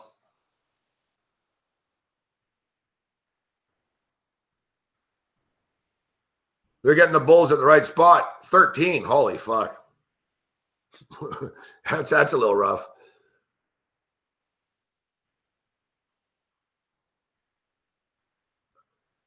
All right, 3-2 in the baseball game right now. Dodgers are battling. They haven't given up. They're in the 8th inning right now. There's actually nobody out. The Dodgers have something going on here. So they have 6 more outs to give here, the Dodgers, in this game. Down 1. We talked about it. The Dodgers have never won 6 consecutive playoff games in franchise history before to start. They've never started 6-0 before. And think about that. As I talked about on the radio show earlier today, Dodgers have had some fucking good teams over the years. World Series champions and stuff. Legends, Hall of Famers.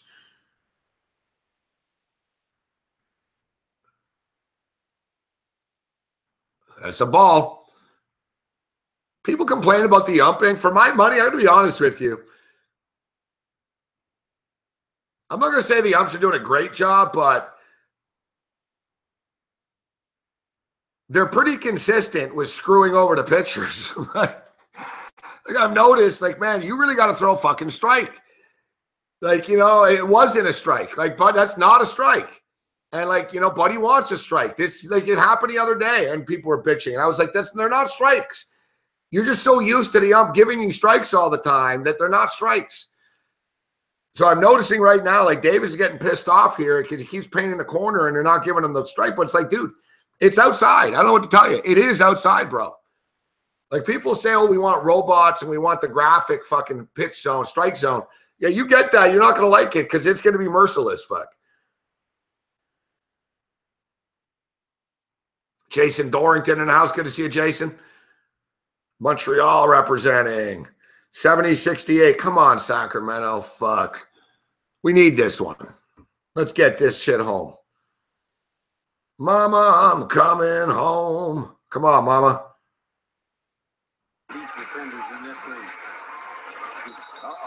Traveling. Yeah, that's the third travel for Scal. This, just again, getting ahead of himself. Sometimes in a situation like that, Catch, shoot, score. I could be right. I could be wrong. I don't know. It's been so long. Find some shots. Here's Harden. Oh, good. Come on, Lavisier. Get your shit up the court here. Come on.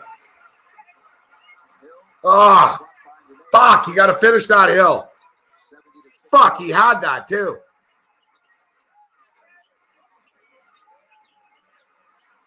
Houston are only interested in taking threes here for the most part.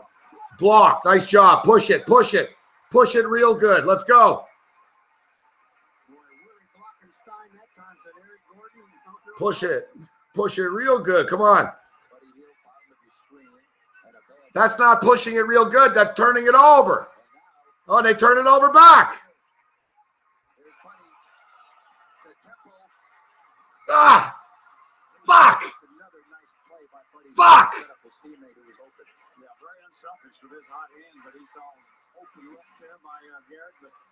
Come on. Get the lead. Come on. Why are you so sloppy with the basketball? And now he turned it over again. This is...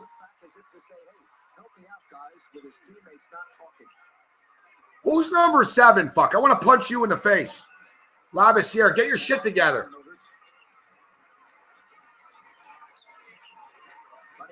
Come on, buddy. Ah, oh, fuck.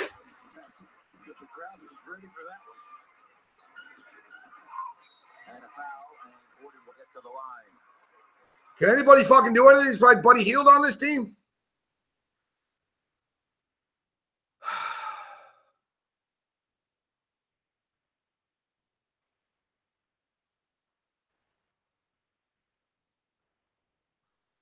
What's going on? What happened? The T-Wolves coming back here?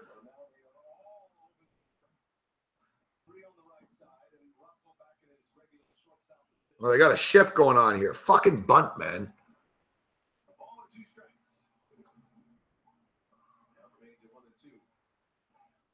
All right, quick break.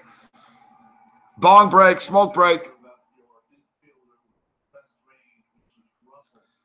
I brought you up, Drew, on the TV show today. I knew it. I agree with you. I knew it. It happened last time, too, not just last night. There was someone else, and I brought it up, too, I remember. It's like I noticed that. It's like everyone that fucks with Trump loses after.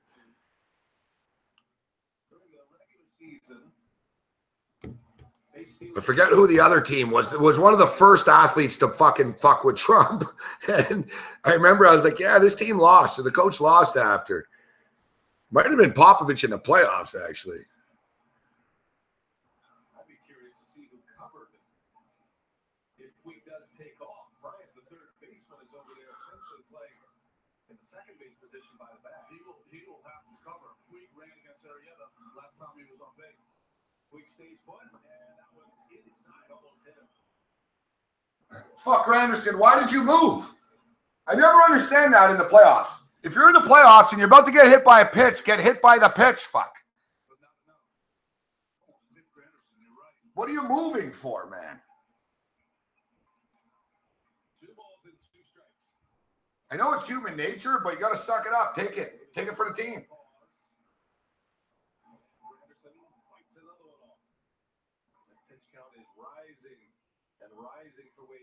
He should be on right now. Like, fuck, I'm pissed about that. You should have let the pitch hit you.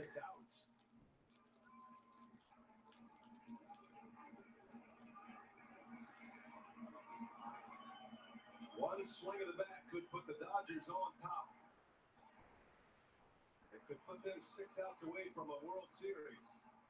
Here comes again, and a swing of this. Davis struck him out.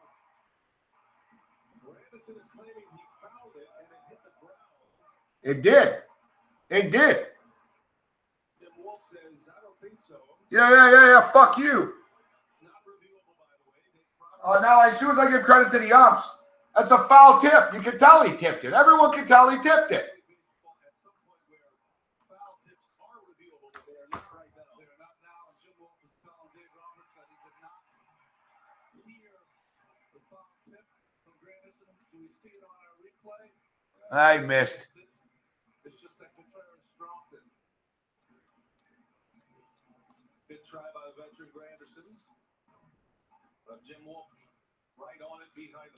Credit to the fucking asshole up.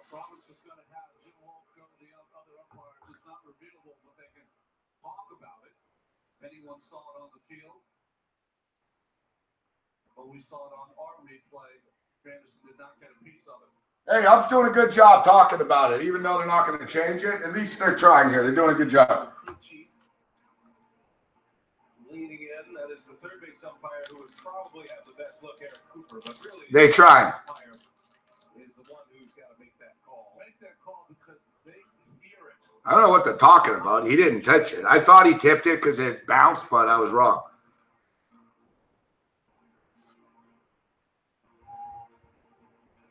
All year long in the regular season, umpires operated a 4-man crew. In the postseason, they go to a 6-man crew. Now, there's plenty of opinions here.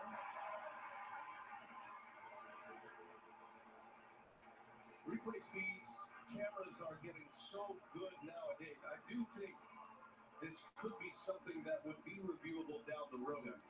Initially, when the replay rules came out, it didn't have a lot of these. I'm amazed they're talking about this for so long. We can now. So as technology increases, oh my goodness, he just called it foul ball. Foul ball! Yeah, shut up, Madden. Good call, ump. I told you, these umps are doing a great job.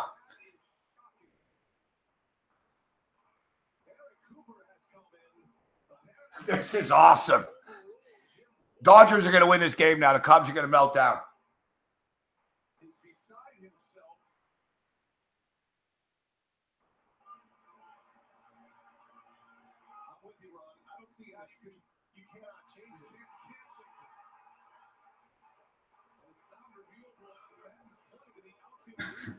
I never seen them. They can't change. They just did change it. Kick Madden out of the game. You can't yell at the ump like this. Get out of here. I think what he's saying, you're all the way down there at third base and in left field, and you're going to make the call and help the home plate umpire who has the best view of it anyway.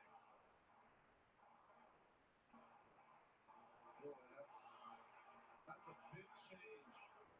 Classless language from the Cubs fans.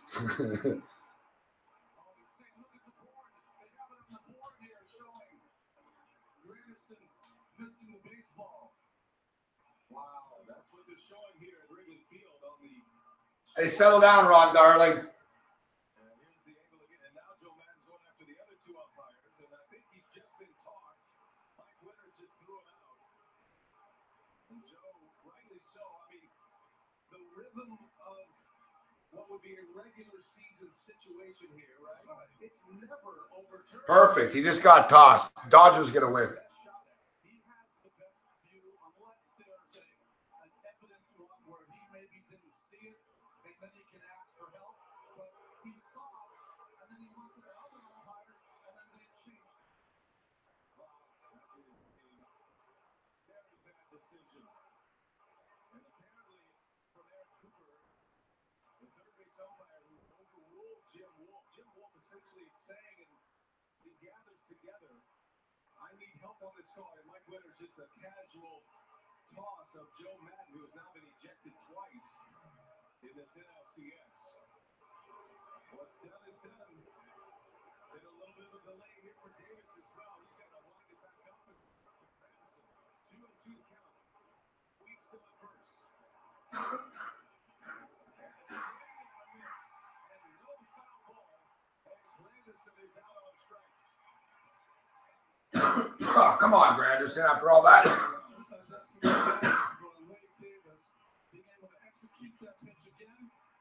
Get the strikeout.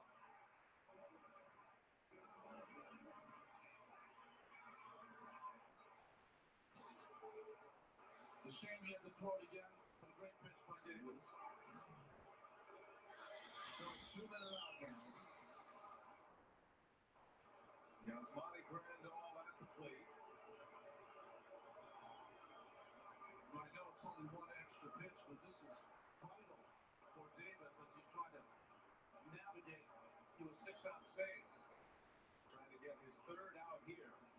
And all takes a ball. We ask you about the delay with all of that arguing by Madden. Madden doesn't do anything without thinking it through. I'm sure, at least I see him, he feels like that might help Wade Davis in this long inning. Well, it would help him catch his breath, but he was out there to argue because it was the wrong call. In the dirt, Contreras blocks. Dave Martinez for the second time in this NLCS will manage the ball club. He and Chris Bosio, the pitching coach. They'll work through the batting order. Martinez, the bench coach. And Davis had to get the 7-out save in Washington. 44 pitches it took him to get through. This will be number 28 in his first inning of work. Leadoff home run by Turner. Puig then walked. Back-to-back out sets for Davis. This in Grandal. Strike.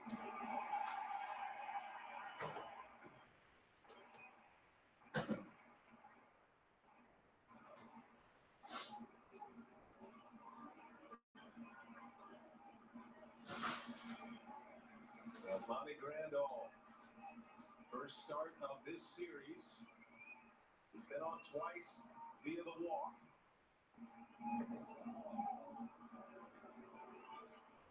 Again, Davis's control has been off the entire inning. This is a relief pitcher, a closer that always has great control, impeccable control. Doesn't look the same, does he? No. Chase Utley would be next for the Dodgers. Tying run at first base in Puig. And Davis deals, and Grandal lays off. And now the tying run at second base. See, that's a regular season strike. Inning continues for Wade Davis. Second walk of the inning. 2 on, with 2 away for Chase Utley. And Chris Bosio, the Cubs pitching coach, on his way out. Big loss for Grandal in this start.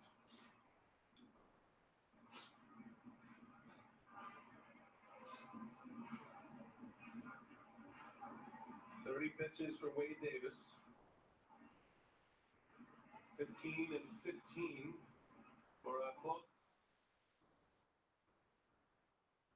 Again, it's these at-bats by the Los Angeles Dodgers just grinding it out that has produced this inning where Davis is in trouble.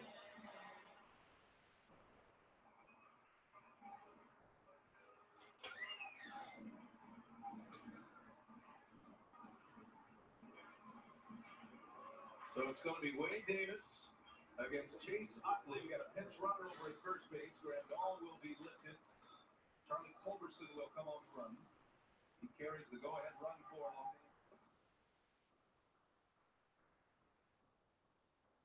Angeles. That's the thing, Madden. You're an idiot.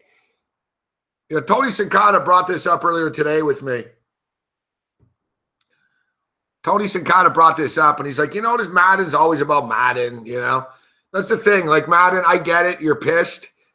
Whatever, dude. You go out there. You just got kicked out of the game, and fucking it was a strikeout on the next pitch anyways. And now you're taken out of the game.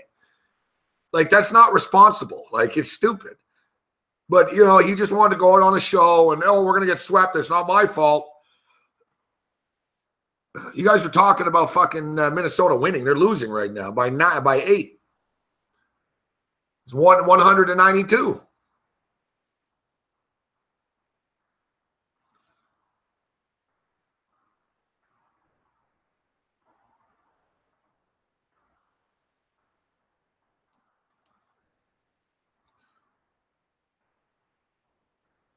There's no conspiracy, fuck. Yeah. It's a conspiracy to get the Dodgers in. That's why they're up 3-0. It's called a bad call. He's not being strategic. Yeah, real strategic, getting kicked out of the game. Of course you disagree. What don't you disagree with ever? I don't know why you're not a coach or a GM, fuck. Yeah, real strategic, getting kicked out of the game. It's a great call. Great decision.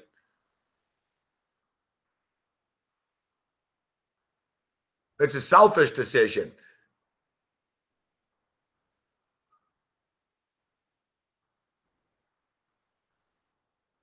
It's not about getting calls. The umps make the fucking call as they see it, you know? They make the call. They're not going to, you know, at this point, you're down 3-0. I don't think getting kicked out for a call is like a strategic decision. Did he get kicked out of a fucking game already in this this series too?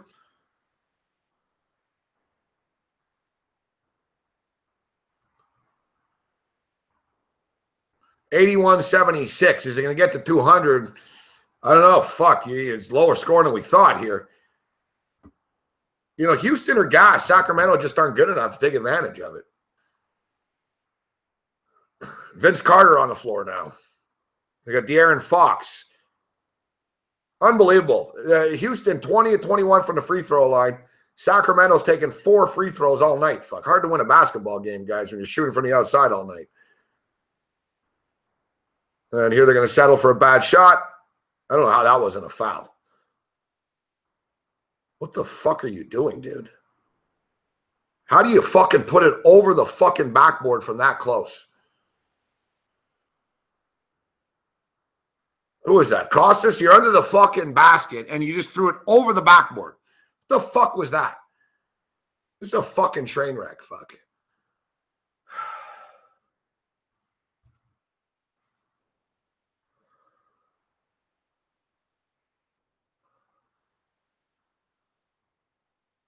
Maybe we can get the point spread cover, and maybe the money line's asking too much. What's the in-game number right now? Houston Rockets -8.5, total 197.5.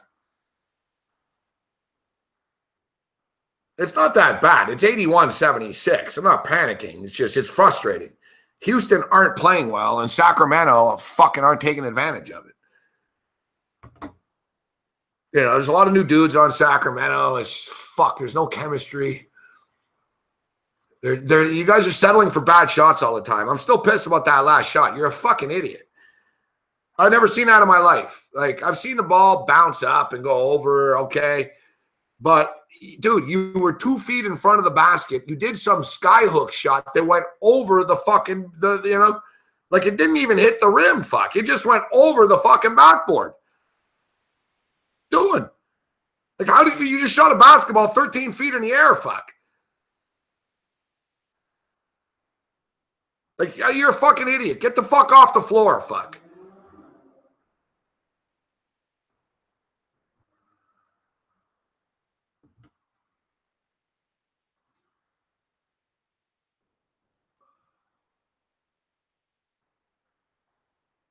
Fucking gutless T-Wolves, fuck. They're another punk-ass fucking team.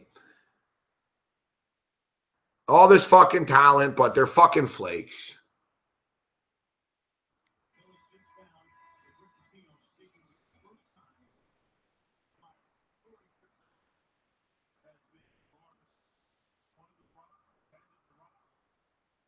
Well, good call, George.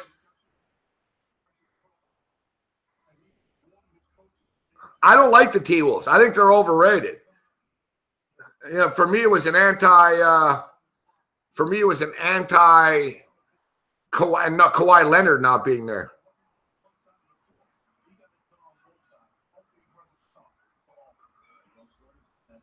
LaMarcus Aldridge, though, has stepped up tonight. It's 107-97 with $107 remaining. I actually have an in-game over in this game. I bet the total here. What, 2-0? What do I have?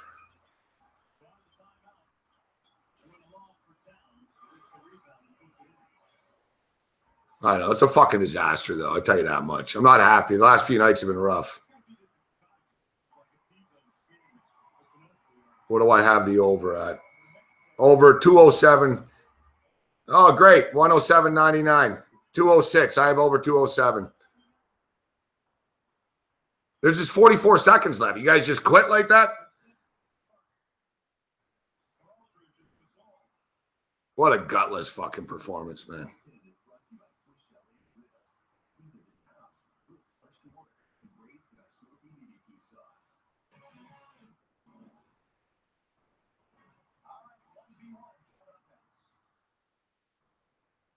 And now Sacramento, same motherfucking white dude here. You're really fucking pissing me off, man. Yeah, fucking Koufos. Get the fuck, what's he doing on the floor? You notice a pattern here, coach? Every time this fuckhead touches the ball, something bad happens.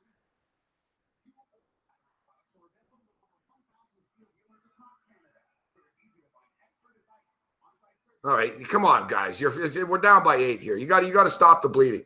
Nobody will take it to the rack on Sacramento. Here's a 3-ball. 3-ball misses. They just fucking get the ball and they shoot from the fucking outside every fucking time, man. Like, there's no ball movement with Sacramento, fuck. You know, they're battling on defense. They're making plays and shit, but it's starting to slip. We're down by 8. Fuck, man. Son of a fuck. This game's really fucking pissing me off.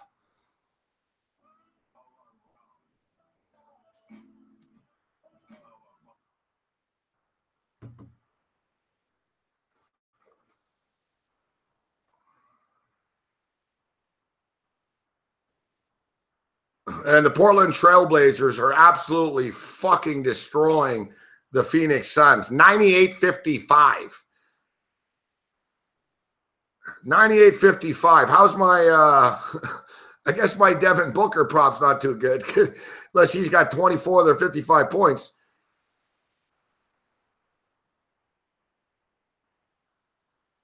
We just lost a second on the clock here. If I put that second back. 84-76, under 7 minutes, 6:58. Houston are fucking gassed, and Sacramento just can't take advantage of it. It's driving me crazy. Come on, De'Aaron Fox. Take it to the rack, kid. Stop passing it so much, fuck. Another 3-ball. They finally hit one. Still, I don't like it. Like, really, Sacramento? You're not even a good 3-point shooting team. Is this all you're going to do? You're just going to try to shoot threes every time you get the fucking ball? So one finally went in, fuck. Here's Houston with the ball, taking it to the rack and finishing easily. Great defense, guys. Fuck your stupid kids, fuck. 86-79. De'Aaron Fox, take it to the rack, fuck. What the fuck is that, De'Aaron? Fuck, man. This fucking kid, fuck. Don't do that. And Harden hits a 3 finally, fuck. Harden keeps missing threes. You knew he was going to fucking hit one. Now we're down by 10. Fucking De'Aaron Fox, man. Fucking kids, fuck. He fucking took it to the rack, and instead of fucking going, he goes up, and instead of laying it up, he fucking goes for this alley-oop. You're not in college anymore, fuck. You're down by 8 points. You finished the fucking play, fuck.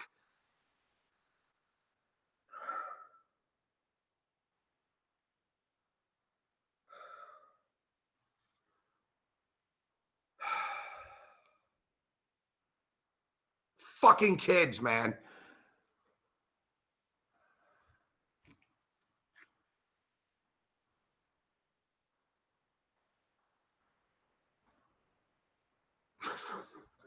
Fucking millennials.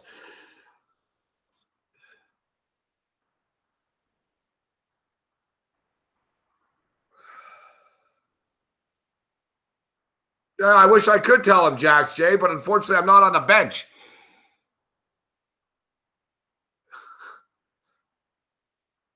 Yeah, I'm not on the bench. Yeah, I live in a condo, Stucci. Yeah, I don't know. I'm not sure. I'm not sure about the relationship. I'm not sure about the relationship with my neighbors.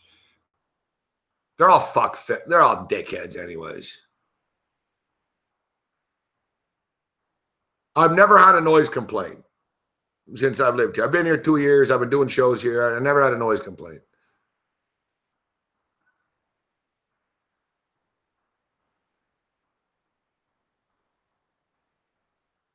Yeah, I'm aware, John Willis. Fuck. I'm aware. Will Oklahoma City cover the 12 tomorrow? I could do the math, John Willis. Thanks. I don't know. Whatever I say, just fade me right now in the NBA. I'm getting killed here. I'm getting killed. 89-79.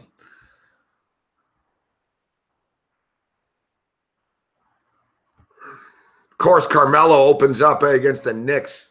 Yeah, I would imagine that they fucking smoke him.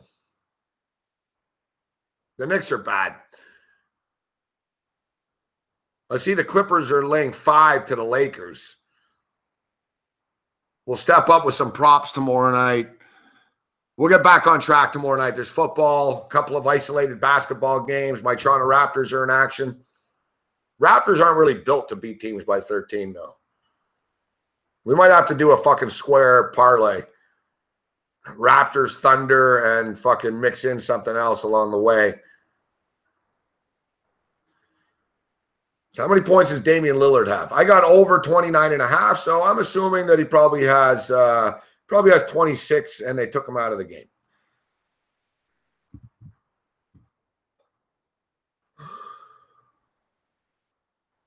You know, I'm not going to freak out too much here because I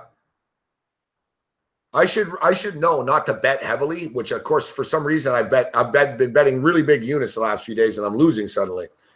Is bad things have always happened to me around this time of the year, and it's not in my head.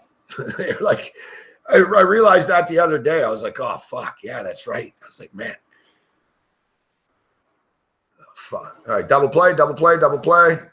Oh, you only need one. All right, boom. Oh, no, we only get one.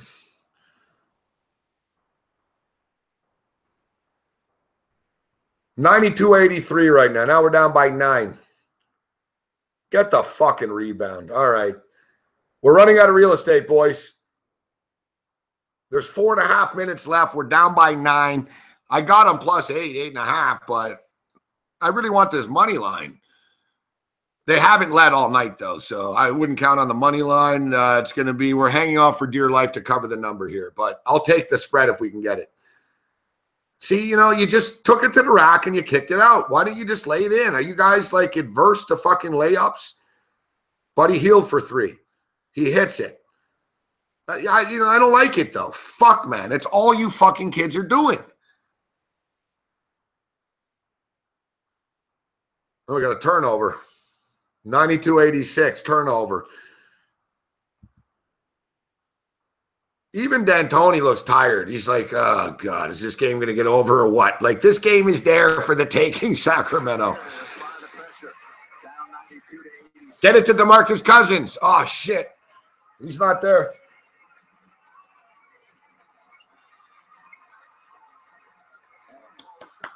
Nice job. Nice job. Finally. Cauley Stein under the basket. 92-88. We cut the lead to 4. Let's go, Sacramento. Defense. Come on, Harden. Do something stupid. And Harden lays it up easily. 94-88.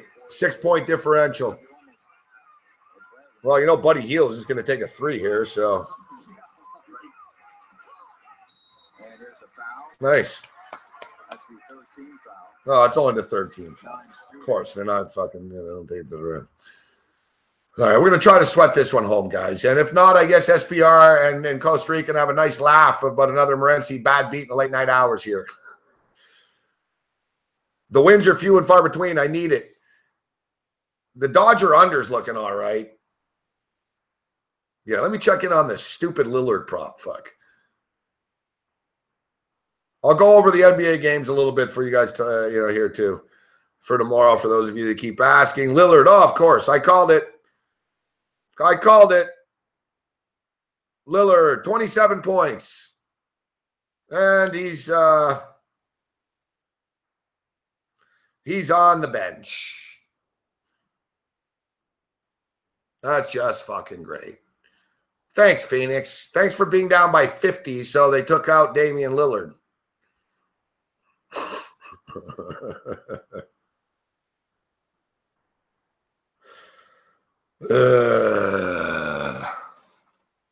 Yeah, settle down, Bruce, Chad. Yeah, thanks. You sent me a tweet. Yeah, they're down by 50.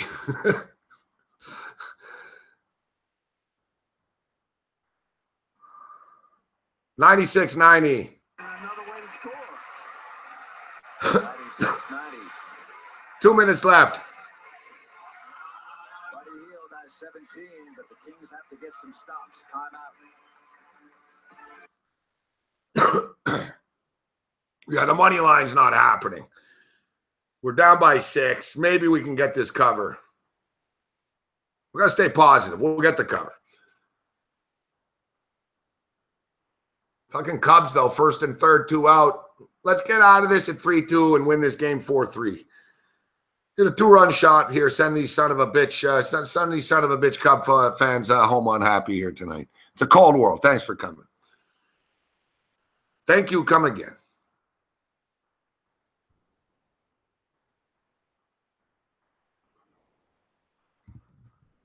The Philadelphia 76ers, a lot of hype about the 76ers and the trust the process stuff. Watch that game in its entirety this evening. I had to step out briefly, but that was the game I paid attention to the most this evening. Impressive team, this Philadelphia team. They're good. They don't play defense, but whatever. And no one really plays defense in the NBA anyways.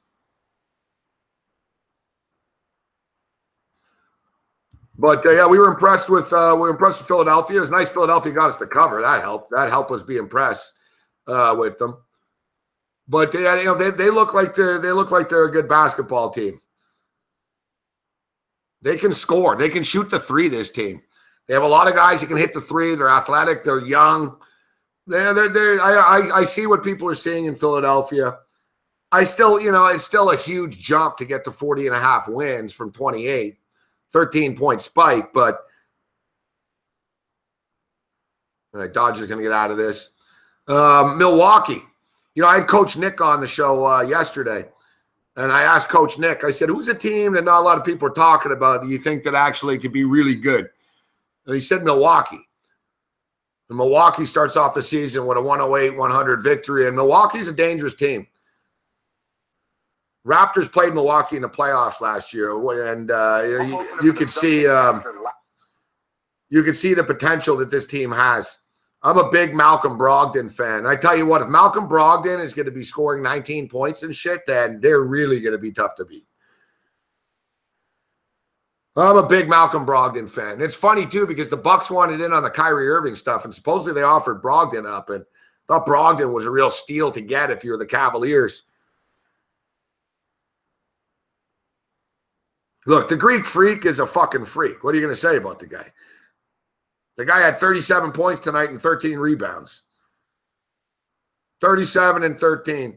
We talk about Brogdon. Brogdon's a stud player, only in his second year. Like, he's so good, this guy. Like, really good. He's not a flashy dunker and shit, right? So he's not going to get the, Lonzo Ball. He's not like a freak, and his father doesn't talk shit. But Brogdon's a fucking baller for a second-year guy. Like I said, he's already a stud defensive player as it is, and he's raising his, if he's going to raise his offensive game. Like, if you look at his plus-minus tonight, plus 10, Brogdon. They were plus 10 when he was on the floor, which was actually the best plus-minus of the game. Like, even the Greek Freak had 37 points, and he was only a plus 7. So it shows like the impact. Middleton was also a plus 10. Shows them the impact, though, that Brogdon has on a basketball game. Hell of a player. Yeah, dangerous team, the Milwaukee Bucks.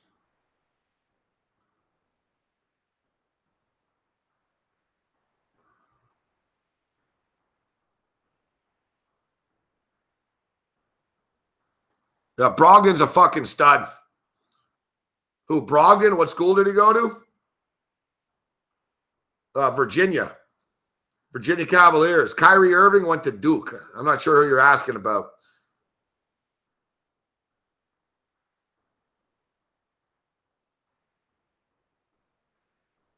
$96.93. Ooh, 41 seconds. I'm a little bit behind my stream, but here we go.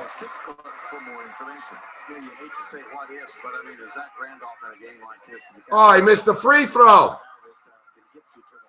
Got to hit that.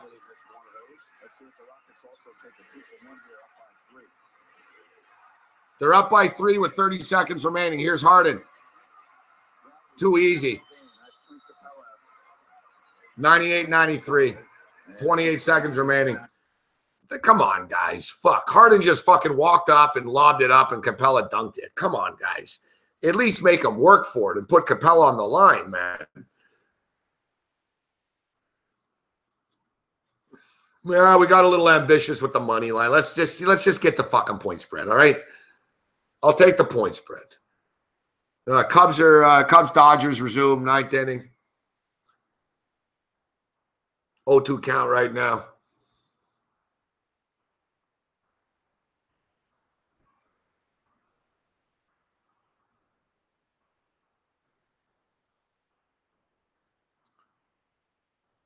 Yeah, exactly, Gogster. That's why he knows that defense, playing for Tony Bennett. Not the singer, the coach. That's right, Zach Kenkel. Let's get this Kings game home here. Human herd. Yeah, Davis is fucking not fucking around. Somebody needs to take him deep here. Fuck.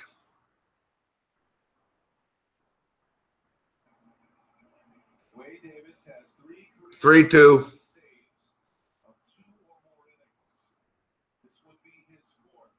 Come on, LA. It's going to take a miracle here, but.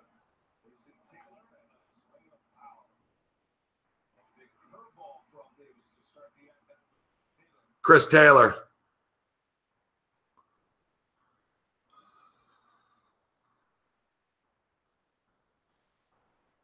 I don't know. Be careful, Luis, with the Bulls, just because, I don't know. Mirotic is out, isn't he? Got punched in the face. Isn't Portis going to be suspended? All right, Taylor's just swinging for the fucking fence. All right, here we go, Sacramento. 98-93 at the free throw line. And the key here, Jerry, is George Hill. I don't like the Dodgers swinging for the fence here. You know, I'd rather guys just fucking get on base, man. Put one in the fucking gap, get on second base, and let's just make shit happen. Taylor's like fucking trying to be Kirk Gibson here. Like, there, you can tell. And it's tough. The way Davis is throwing now, it's hard to hit a home run, like, if you're trying to hit a home run.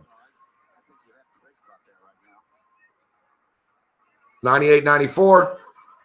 98-95. We're going to have to foul him, though, here. Turn it over. Turnover. Nice job, George Hill.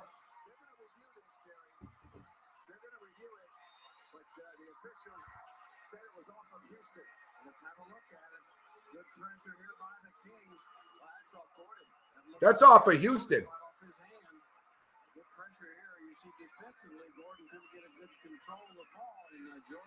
Nice job, George. Summer of George. Let's go. That come on. That's off of Eric Gordon, man. I just went full screen here. Can't see you guys at all. I got the full screen. I got to get the second computer going for the games now that basketball's back. 98-95. Looks like they're going to go to the replay here. Let's see. Oh, fuck. I don't know. The King. Is that George Hill?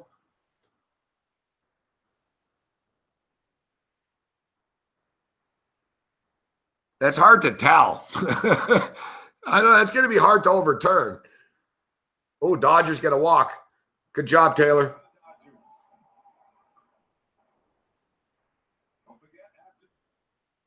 What's Taylor's stolen base ratio? Remember Dave Roberts, the manager of the Dodgers, stole second base for the Red Sox. That epic comeback against the Yankees and the greatest comeback ever. You can tell, look, George Hill definitely poked the ball. I mean, Gordon just didn't lose it on his own. But the question is it off of Gordon's hand? And if it's not a foul and it's off of Gordon's hand, then it's our ball. Let's see. This is good. That's our ball. That's off Gordon's hand. That's off Gordon's hand. That's our ball. He palmed it. You could see his palm. You could see his big hand. Where's Bartman when you need him? Come on. Come on. I want some fuckface to fucking come on in Chicago. Come on, LA.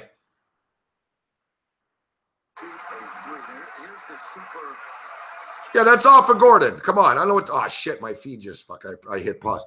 Come on. That's Sacramento's ball.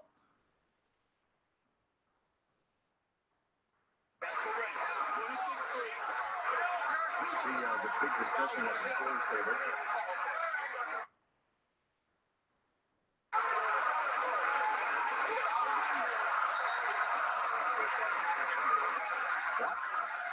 What's going on? What is this?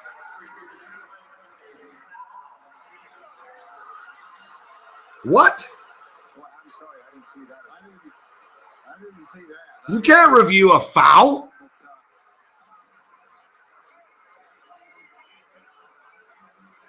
Boy, I don't see that. Do you see that? No. Wow. What are you talking about? Not only that, they said it was a foul. You can't review fouls. What am I missing here? They didn't call a foul. I don't understand this. Fuck, man. Every fucking night is fucking bullshit, man. How you didn't call a foul? Down by 5. 20 seconds. That was a bad shot, but it went in for Buddy Hield. And a foul. Look at James Harden to the line.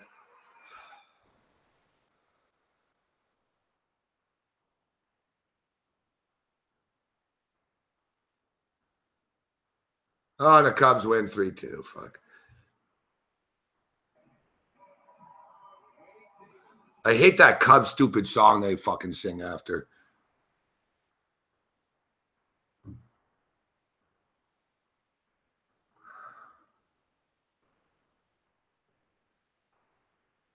No, but it shouldn't have been a foul on anybody.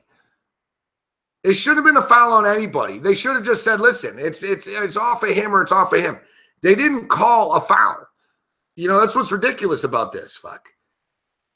So not only did we not get the ball, we ended up fucking losing 2 points out of the process. Unbelievable. Harden just missed the first free throw. Nah, he hit the second. 16.4. Down by 4 with 16 seconds left. We need a 3. I think George Hill is fouled. And again, that is the absolute last thing Houston wants to do is allow the Kings to score with the clock stopped. All right, that's good. Yeah, we have a chance to cut this to 2 right now.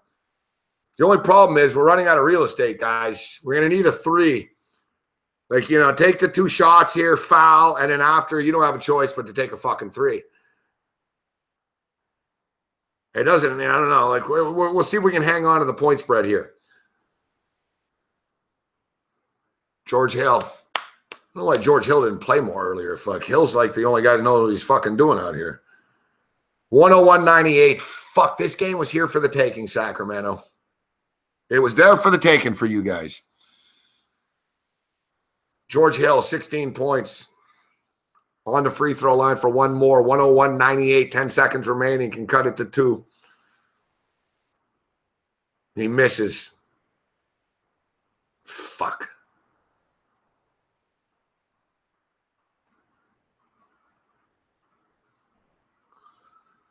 (101-98), 9.6 seconds remaining. Now Houston's going to the line.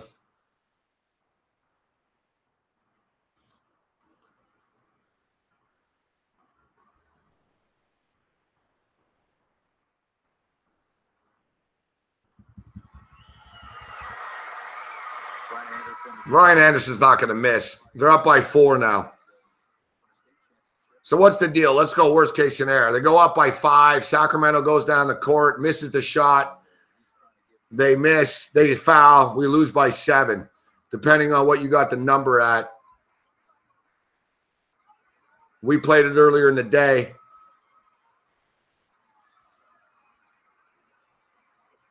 At an even 8, plus 8.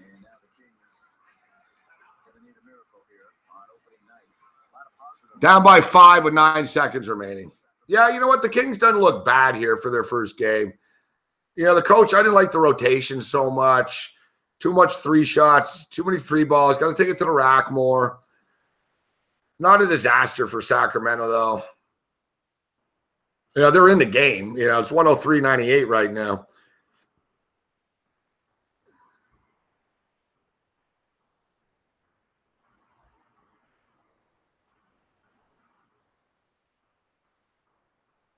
Yeah, because I bet it earlier in the day, Kitchener Ranger Ray.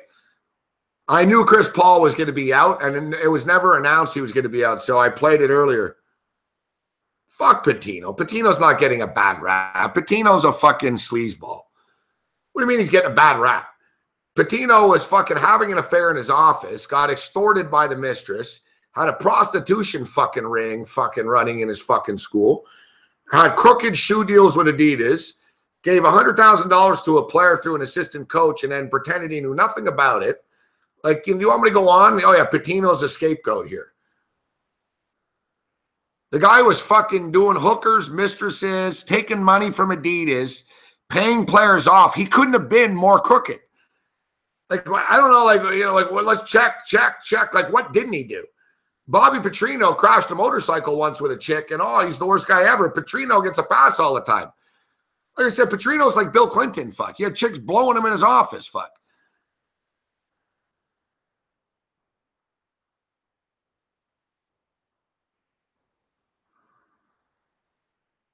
Hey, it's just say you like him. Don't say he's gay. He's a scapegoat. Listen, there's worse people in the world than Rick Pitino. He never hurt anybody. You know what I mean? Like, there's worse people in the world than Rick Pitino, but, you know, Rick Pitino suing the school and suing Adidas and this and that, and, oh, I didn't know this. Yeah, you don't know anything, right, Pitino? You had no idea that they're fucking assistant coach. These college coaches are fucking assholes, man. They let their assistants bite the bullet for them, and then they just go to another school or go on ESPN, and they're great guys when they're fucking sleazeballs. Like, college coaches generally are scumbags, but the basketball guys are bigger douches than the football guys even. Not every college football coach is a bad guy. I'd say that basically like 80% of college basketball coaches are bad guys. You go down the list, there's very few good ones. You know, Jay Wright's a good guy. John Beilein at Michigan's a good guy. Coach K's a fucking asshole. And, oh, Coach K is so nice. He's a fucking prick. That Bo Ryan guy at Wisconsin was a prick. Fucking, you go down the list, fuck, you know?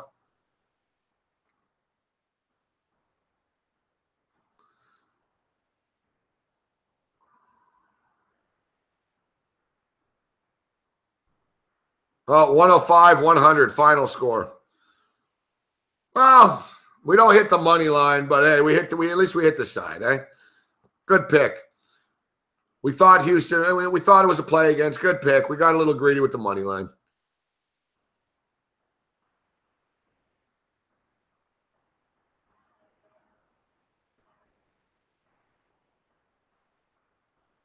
$124-76 final score, Portland. They put 124 points up, but of course I get fucked because fucking Lillard ends up on the bench. It's like, can't make this shit up, man. Can't make this shit up.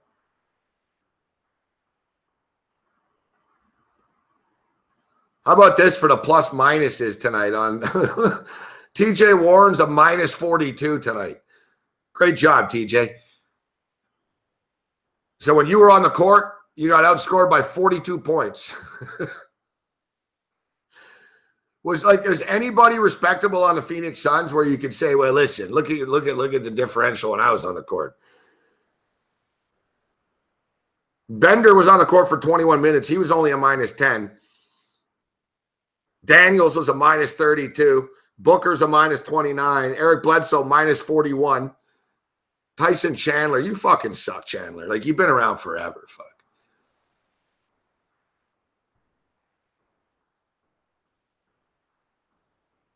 Well, at least we hit the Sacramento plus the points.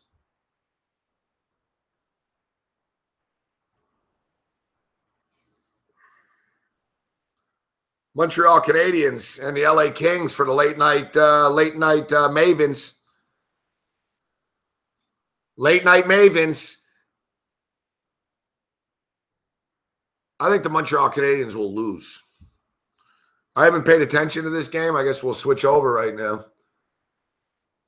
We'll play the theory. Look, the LA Dodgers just lost.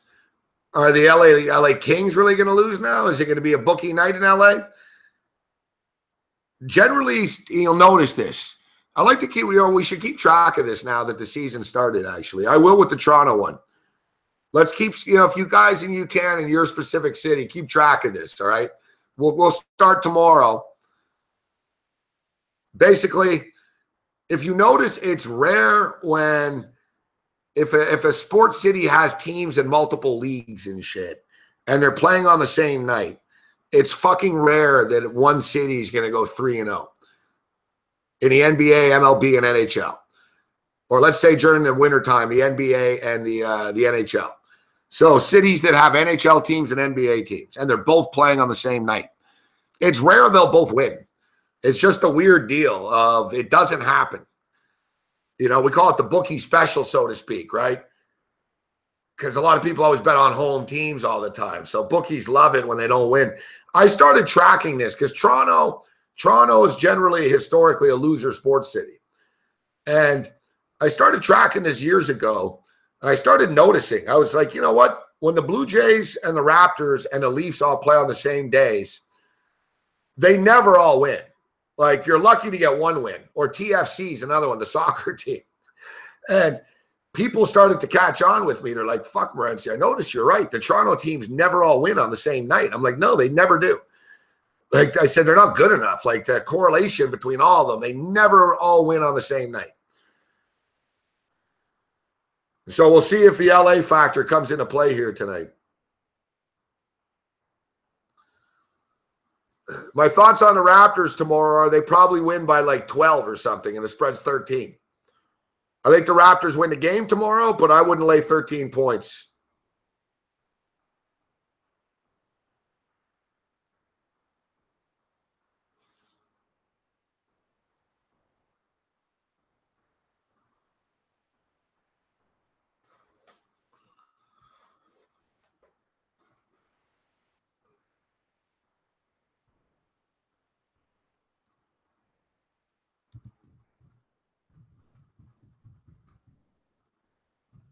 Now, obviously, what happens in one sport in one game doesn't have any correlation with what happens in another game.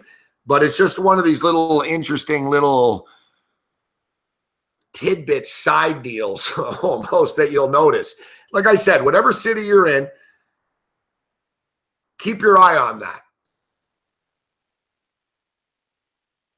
Like when the Dallas Stars play and the Dallas Mavericks play, keep an eye on how many times they both fucking go 2-0. It'll be extremely rare. Or 0-2, etc. So, yeah, the Canadians are snake bitten. The Canadians have, I was talking with a hardcore Canadian fan today who's a smart hockey analyst too. And, I said, what's up with the Canadians? And he said, they're not really playing that poorly. They just don't really have any good luck. I think it sort of continues. They probably are cursed here tonight. They'll lose in a painful fashion. The Kings are minus 150 right now. It's tied at 1.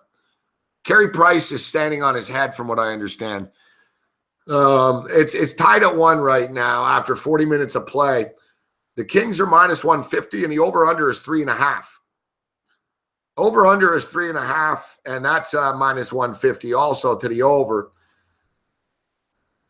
I hate betting overs, but the one time I do like to bet overs is in-game like this. Because, look, right now, so you're basically saying at 3.5 that no one's going to score again. That's what they're saying. That no one's going to score again, essentially. Because the winner will end up 2-1, and, it'll go into that. But generally in these 1-1 games, it opens up in the third. Somebody will score. You'll get an empty netter. So, my professional opinion is let's go with the LA Kings, although there's nothing professional about that. That's just more of a home team, and I think the Canadians are cursed, and the Canadians never win in California. But the over 3.5, I think, gets there. And we're going to bet it. We're not just going to talk about it. We're going to put money on it. You can hear me punching it in and clicking. Get a click. Click. There's the click. I got to fucking win this, fuck. Yeah, as far as tomorrow, we'll have our picks. Like I tell you guys, I'm not a big overnight bettor, man. I host a TV show every day. I have to have my plays of the day ready for the TV show. So I cap that shit in the morning. But I'm looking here, NBA. We got light night tomorrow night in the association. Chicago Bulls. Like, who's even playing for the Bulls tomorrow? Like, Mirotic. Mirotic's in the fucking hospital. Why did Bobby Portis just fucking punch him in the face? So Mirotic is out for 4 to 6 weeks with a fractured face. I like that. Like, that's the headline. That's not even like, you know, they say like fractured cheekbone, fractured vertebrae, fractured eye socket. No, this is Yahoo Sports. Bulls Nikolai Mirotic out for 4 to 6 weeks with a fractured face. Bulls suspend Bobby Portis for 8 games.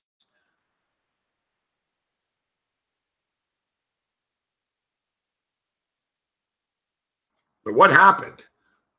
Why are they getting into a fight? And Mirotic is like the only guy that can shoot on that fucking team. Serious altercation. Mirotic's out indefinitely.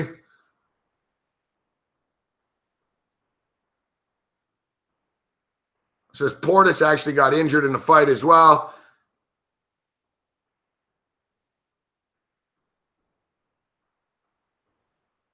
Vincent Goodwill reports. This has been 3 years in the making with these two. Mirotic got broken bones in his face, apparently instigated it, and Portis punched him.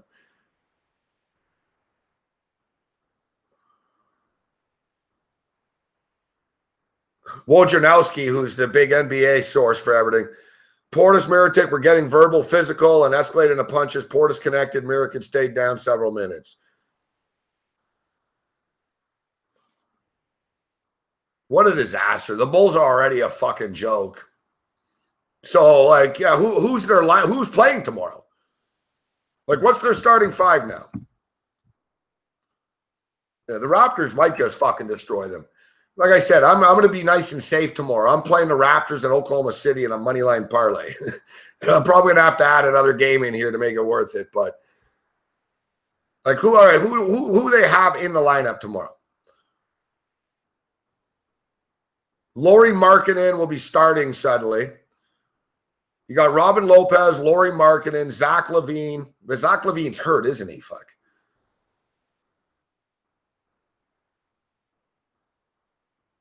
Yeah, Zach LaVine's out. So Zach LaVine's out. They don't even have 5 guys. They have Justin Holiday. Yeah, that's right. Who?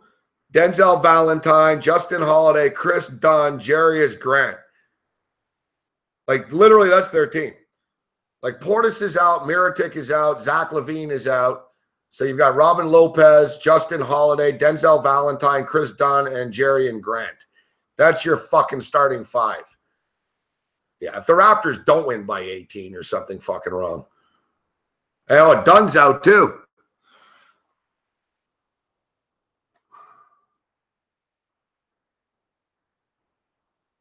Holy fuck, now the Dunn's out too. So, like, who is, let's see, Dunn. Yeah, 2 to 4 weeks. Dunn's out, 2 to 4 weeks. Wow. I better click on every player here. Is Justin Holiday playing? Yes. All right, Justin Holiday is in. Justin Holiday is in. Not that anyone knows who he is, but he's in. Denzel Valentine, I believe, is in.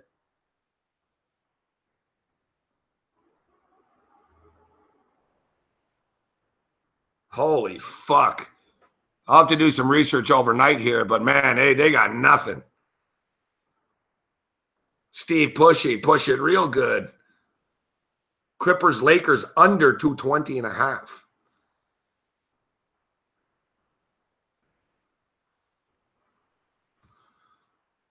I don't know. As I stated, I give my picks tomorrow on TV. I don't want to give you half-ass picks right now just for the sake of it.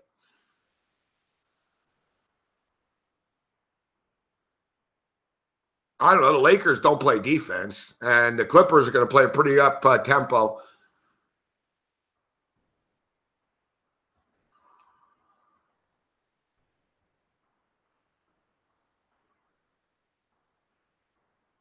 All right, so like I said, yeah, we grabbed the LA Kings. We grabbed the LA Kings and over 3.5. Oh, fuck. I was going to say there should be some late night Australian basketball tonight, but it's not Thursday night. That's on Thursdays. Oh, shit. No, here we go. I was going to say, where are my New Zealand Breakers? Yeah, they're playing the Sydney Kings at 9:30. Oh, shit, in 2 hours. Perfect.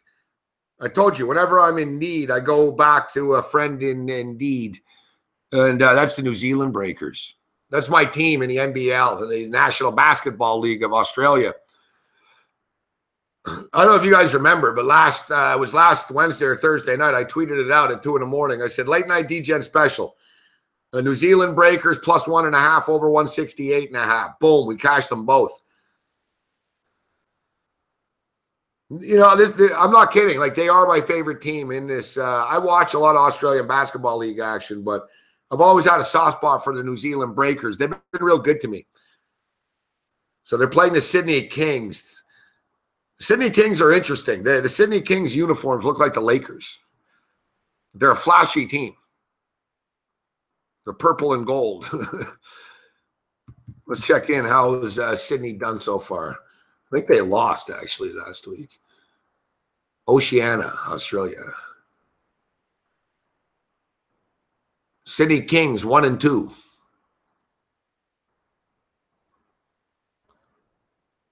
Remember Perry Ellis.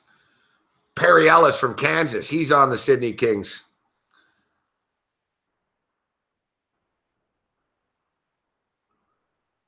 They beat the Hawks 103-87, but the Hawks are the worst team in the league. Oh, that was the game was last week. That's right. It was the game last week. The Breakers and it was the Breakers and the Kings. This is the one we won, and now it's a rematch again.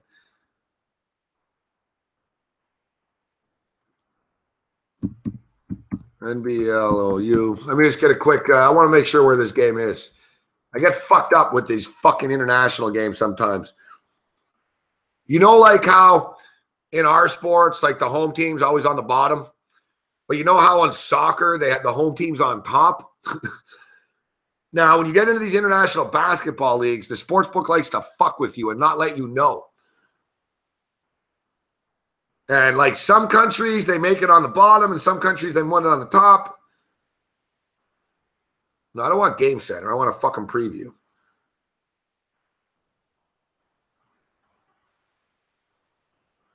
Where's the fucking game, man? Breakers versus Kings preview. NBL.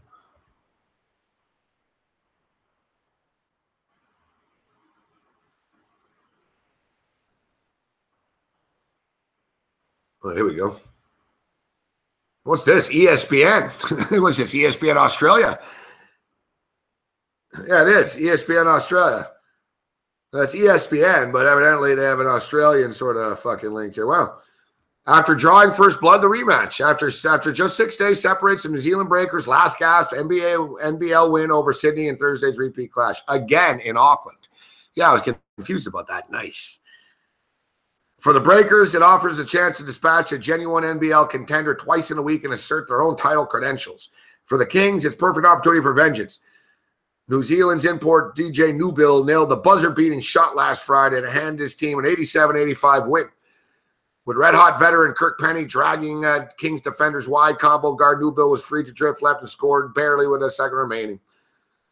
I said to Edgar Sosa, this is just like the playoffs. Most of the time when you play a team back-to-back in the playoffs, I think it's going to be good for us. We're going to go back into the film room. We're going to make some changes, see what we did good and how we can do better. Oh, nice. See, this is why we do the research. New Zealand will be aided by the fact that Sydney's captain, Kevin Lish, suffered a serious calf injury in Sunday's 103-87 win against Illawarra. American Jeremy Kendall has been signed as an emergency. The Breakers aren't taking anything for granted and don't expect much of the loss of Litch to have an impact, with Jason Cady available to run the Kings point.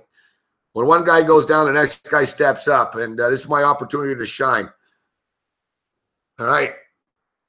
New Zealand Breakers it is, boys. I blindly bet the Breakers all the time anyways, but I like the fact to hear that Sydney's captain is out. I like the fact that it's in New Zealand again. It was 87-85 last week, so that was at 172. It's 170.5 right now. It's at 171.5 right now. That was a little lower scoring than the Breakers normally play to. They usually play a little higher scoring games. I think this game goes over the number. Tough to beat the same team twice, but I think the Breakers can do it. And I like the fact that Sydney's without one of their starting players and their team captain. It's Australia, so their language is different. They call him the skipper, but he's not the manager. He's one of the players.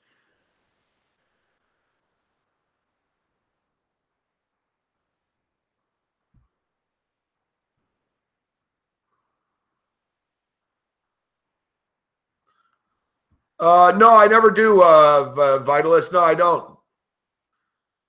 I know what to stay away from the FCC. I don't have problems with them. I don't swear on TV. I used to, but I don't swear on TV. And no. I don't have problems with them. Now, listen, I'm not on CNN or anything, though, right? I mean, I am on TV in the United States and shit. We're on the Dish Network and we're on mainstream stuff, but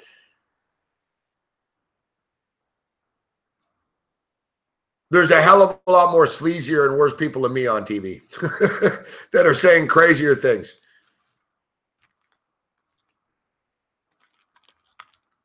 I can't. I don't know what you're talking about, Gable, the odds. I can't talk. I can't lay minus 375 on an esport. I'll play an esport if it's a reasonable odd. Like, I like what Chris Edge is doing if he's playing like the props.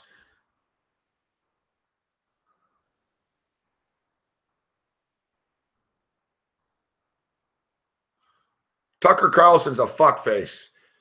Except Pierce Morgan's a bigger fuckface. And that's hard to say. Like, it's really hard. It's really hard to be a bigger douche than Tucker Carlson, but Pierce Morgan is. Pierce Morgan is. Like, Tucker Carlson won't say anything to get attention. He'll just say stupid shit, but consistently on his own weird fucking, he doesn't mean what he says, Tucker Carlson, but you know what I mean? Like, Pierce Morgan will just say anything to troll. Like, Madonna's ugly or like whatever. Like, Tucker Carlson doesn't steep that low. Like, Pierce Morgan's a troll. Tucker Carlson's not a troll. Tucker Carlson's just a dick talk show host.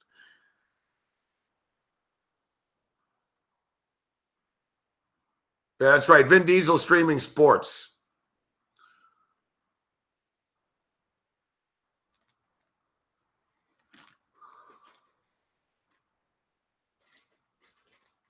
That's the one thing.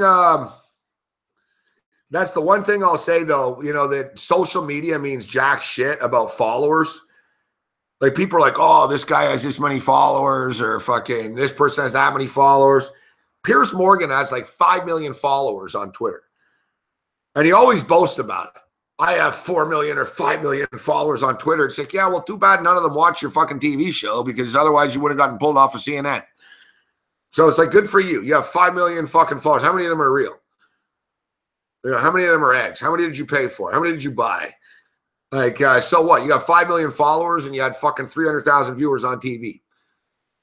So your followers didn't mean jack shit. Fuck. The whole, Twitter followers. Pierce Morgan's the biggest tool with that.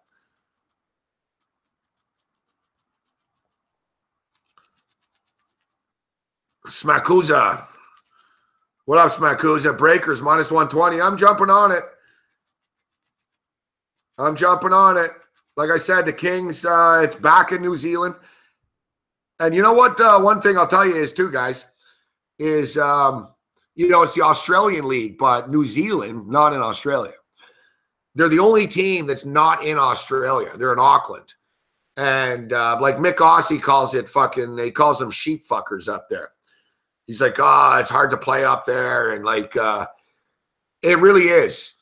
I don't know what the equivalent would be. I don't know. Is like going to Ruston or something like that, Louisiana Tech. Like, you know what I mean? But like, supposedly going to New Zealand fucks teams up. It's a tough road trip. Like, New Zealand is a fucking good home team.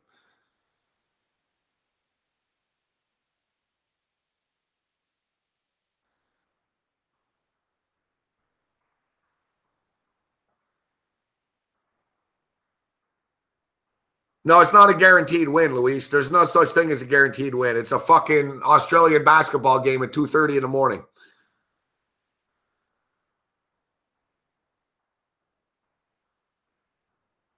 Not a guaranteed win, but I'm going to bet it. All right, what's going on in this Kings fucking game? What's going on in the hockey game? What channel's the hockey game on?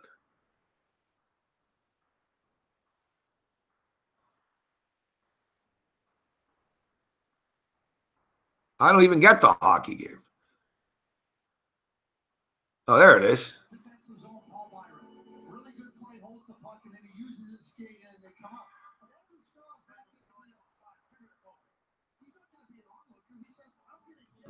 This gave us an automatic win. It's minus 375, dude. Giving us a minus 375 fucking esport. That's not a guaranteed win. No one's going to lay minus 375. Yeah, I like the over in the Breakers game. Breakers in the over.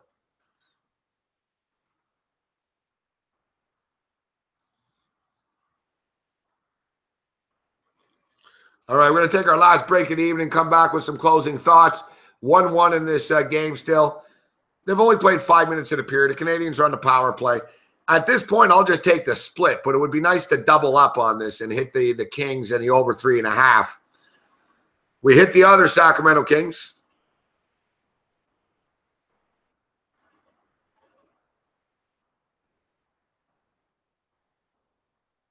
Travis Taylor's a good guy. What's up, Travis Taylor?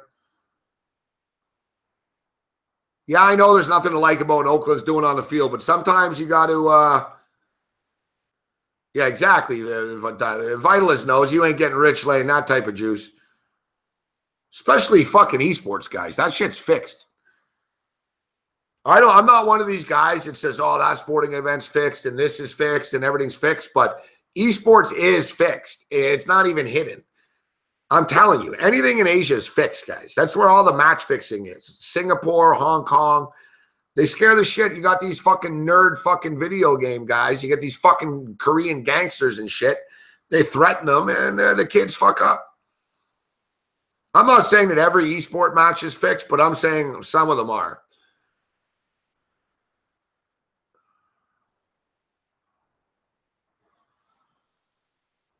I think the League of Legends is most on the up and up. Like some of this Dota shit and some of this lower tier shit is kind of shaky.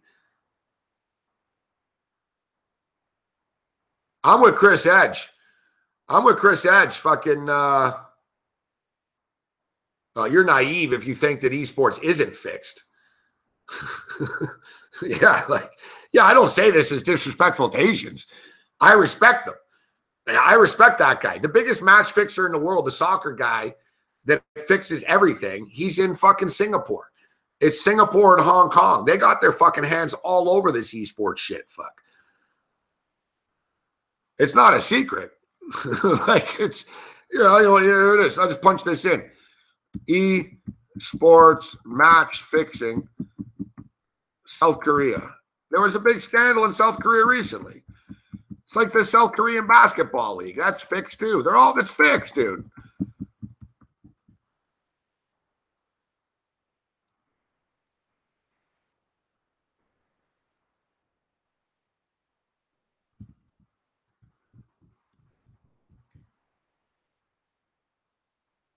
All right, here it is. Overwatch has its first match fixing scandal. Match fixing comes to the world of esports. Fair play and fixing, the growing pains of esports. This is on Red Bull's official site. Red Bull's a sponsor of this shit. This is redbull.com. International esports becoming a serious business, and with serious business comes serious money. Last year, the biggest pot of over 1.42 million went to a Swedish Dota team. But with the explosion of interest comes a cautionary tale of how esports rose and what has become still its biggest market, South Korea.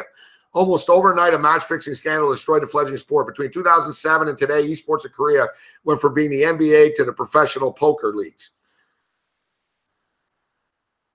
Wow, is that big, huh? And esports fucking began to lose its popularity in South Korea due to the match-fixing scandals on unprecedented scales.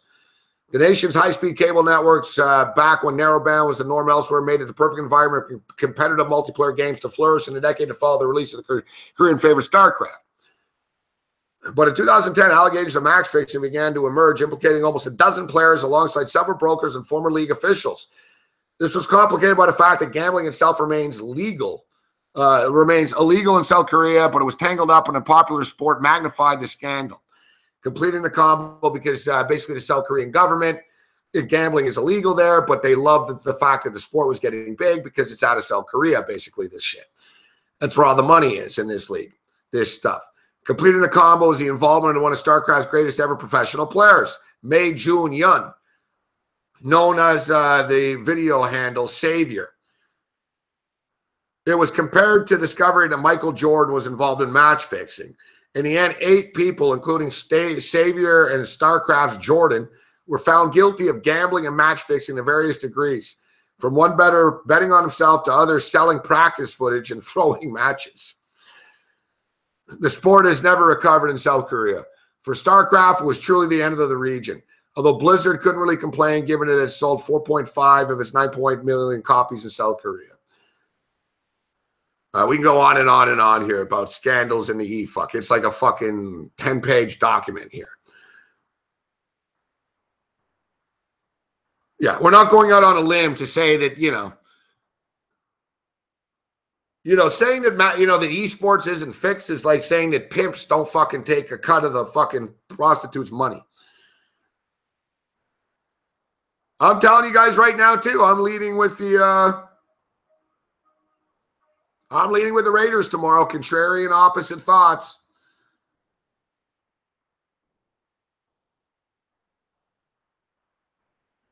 I'm telling you, Chris Edge, I bet a lot of Asian basketball, like at hours like this, in the late night hours, all right? Like, so I used to bet the South Korean League all the time, the KBL, the Korean Basketball League. And it's big money, not big money league, but it's big arenas, and you know what I mean? It's big time shit. And the Seoul Knights, so listen to this, the Seoul Knights, they're like the money team. It's in Seoul. They play in like a 20,000-seat arena. They have the hot cheerleaders. Like the Seoul Knights used to dominate and shit, all right? And it was like, man, just bet on the Seoul Knights. Fuck, they'll cover.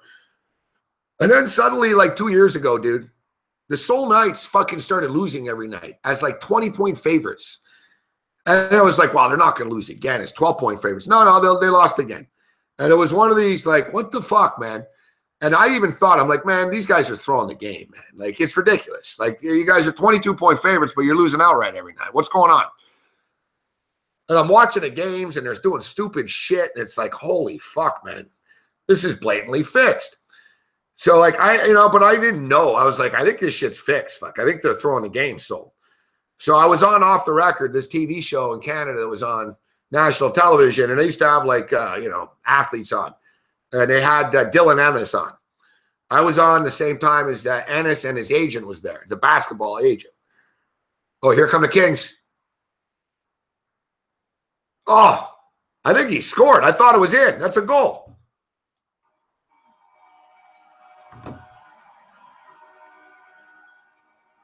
Kings. So, yeah, so the Seoul Knights, They were like the big team. They were the champion, like the big city team and shit, all right? And then suddenly they're not winning anymore. And they never covered suddenly. And then they were losing outright. And like as a gambler, I'm like, man, this is fucking weird, man. Like, you guys are too good for this. What's going on? And so I did this TV show, and the agent, I met the agent and Dylan S. in a green room. And one of the guest bookers says to them, he goes, yeah, this guy Morency, he bets on a lot of international basketball. And the guy goes, oh, you're the guy that bets on the Korean League and the Filipino League and stuff. And he goes, I tell you right now, don't do it. And he goes, it's all fixed, bro. And this is a pro agent, fuck. He goes, I got guys in that league that tell me crazy stories. He goes, if you bet on that stuff, you better know what side they rigged it on. I'm like, so I asked him, I said, well, I said, you're a professional agent. You wouldn't have players throwing games, would you? You know, kind of like, I was surprised that he admitted this as a pro agent. And he goes, no. He goes, my guys don't throw the game. He goes, the coach takes them out. He goes, because I asked him, I said, so how do they throw the game? He goes, they get to the referee or they get to the coach. And he goes, what they'll do is they'll just have really fucked up rotations, and they'll take the American guys out. And he goes, the refs will fuck you. The refs are really involved in it more. Because he basically said, nah, the players, they're not going to get the American guys to do it and shit. And it's too hard. So he basically said, they get to the refs and the coaches. And that he was telling me in the Korean League, they get to the coaches and the refs. And he said the Chinese League, that they're just scared shitless. Like the refs and the local Chinese players are scared of getting fucking killed, essentially. Basically, all the teams in the Chinese basketball league, and you know, they give Marbury like fucking $10 million a year in this crazy money. And you wonder, like, how the fuck are this Chinese basketball league paying all these fucking dudes $4 million a year and $8 million? Like any guy that's half good and goes to China gets fucking paid like large money, man. Like Michael Beasley was making like $7 or $8 million a year there type shit, you know, to play in the Chinese league. And what it is, it's all gangsters. It's all gangsters that own the teams. And they bet, there's numbers and shit on these games. And they bet on the games. They bet on their own teams. And it's like a war amongst them about who can throw the most games, who can win the most money. It's like just this corrupt, you know, that's their businessmen. And it's what they take it seriously. Like they want to win, but there's a lot of shady shit with the point spreads going on. And so it's not so much the Chinese league that, all right, they're going to fucking throw the game and shit, not lose, but you'll have like an owner of a team fucking tell the ref, you better let us win, fuck. And, you know, the owner of another team might tell the guy, listen, if you don't let us win, we're going to fucking, you know, it's not going to end well for you. And it's like the biggest powerful men in the country that own these teams. And they're all like, you know, underground, sort of like Russian sort of oligarchs. You know what I mean? They're just rich ass Chinese gangsters that own fucking, like, Buddy was telling me, I'm like, so who owns the teams? He's like, well, you know, one of the teams is like the biggest marble guy. You know, construction company guys, fucking, basically, he's like all the big business guys that are sort of, you know, like, you know, it's sort of right out of the mob, you know, like the garbage guys, you know, the guys that own the garbage trucks of Japan own one of the teams type shit, you know, and they're all in, you know what I mean? So they're like, yeah, you paid a black guy from the States money, you sign the American star. They love the brothers, right, in China. And then the fans love that too. Ooh, Marbury, NBA. They love the NBA in China. You know, they love black people and blonde people, fuck, right? Because there's no brothers and there's no blonde people. The bassist of my band Homicide was blonde, fuck. We played once, man. This guy had like 12 fucking Japanese chicks blowing him after the show. They wouldn't give us the time of day, man. They'd do anything for him, fuck.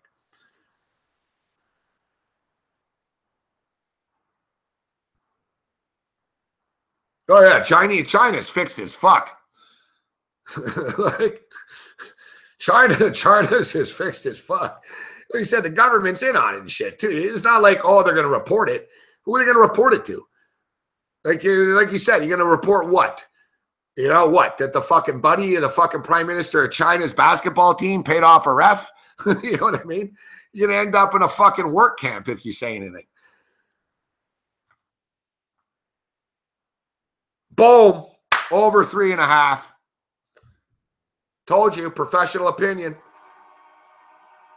I want to see everyone in the chat. Hey, Morency, I told you I had a winner. No, you guys step up always after the fact, after a game, never before with a fucking pick. I just told you before. Take the over 3.5. Yeah, Luis knows. Yeah, man, in Mexico, it's the same shit. A casino owns 8 teams of a 16-team league. It's all fixed, man. The Middle East is way fixed, too. I bet a soccer game once, man, and my buddy, too. He had it worse, but I bet a soccer game. They went into like 108 minutes, but I had a buddy of mine in Montreal, Dog. He used to bet a lot of like crazy soccer. He's like, Gabriel, fuck. He called me. He goes, you won't fucking believe this. He goes, I bet I got money going. And he goes, man, they're into the 128th minute of injury time. I said, you mean like overtime? What? He goes, no. He goes, they've played 38 minutes of injury time. And I'm like, what? And he goes, yeah. He tells me, he goes, basically, he's like, one of the teams is owned by the king, fuck. And basically, they're going to fucking play till the king scores. He was so pissed. He lost. It's like, what's the ref going to do? It was in like Oman or something like that, fuck. It was one of these like dictator countries. And like he told me, he's like, yeah, man, the refs are scared, fuck. Like if they call the game, they're going to end up in like a prison camp. So basically everyone knows we're going to play this game until this team scores, fuck. All right? Yeah, it's like the king sitting up there looking, I don't see a goal. I don't see a goal.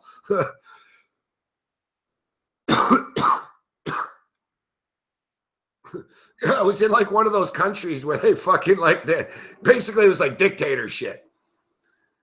You know, it's like, no, like everyone knew too. It's like, we got to play until someone scores here, man. Like we got to let this other team score.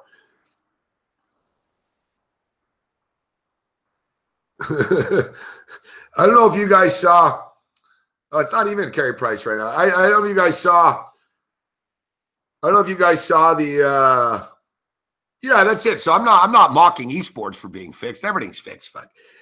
So I don't know if you guys saw the shit in Serbia or Croatia the other day. I know there's a difference actually, but I don't remember which one it was. I think it was Serbia. It was in the Serbian soccer league. So like one of the teams was up 1-0, and Buddy got injured, and he fucking lied there for like 6 minutes, and then after he didn't kick the ball. Like they literally wasted like 6-7 minutes, okay, like standing there. So the other team got so pissed off. They were yelling at the ref. They're like, what the fuck, man? They're like, make him kick the ball. And the other guy's just standing there. So the team finally, I don't know if you guys saw it, the team finally sat down. So like literally the whole team sat down on the pitch. This just happened 2 days ago. The whole team sat down on the pitch, and the other team fucking scored 2 goals. They fucking just walked past them and booted it in the net. The fucking crowd was going crazy, fuck. People were like laughing and filming it and shit. It was nuts. Just tell you guys, LA Dodgers just lost. Boom, LA Kings are going to win. Why? Because if you're a bookie in LA, life's not that good for you, where you're just going to win. I'm telling you. The city bets. Keep your eye on that. I know it's a weird fucking theory of mine, but I'm a weird dude. I know we're not there yet, B Sportsbook.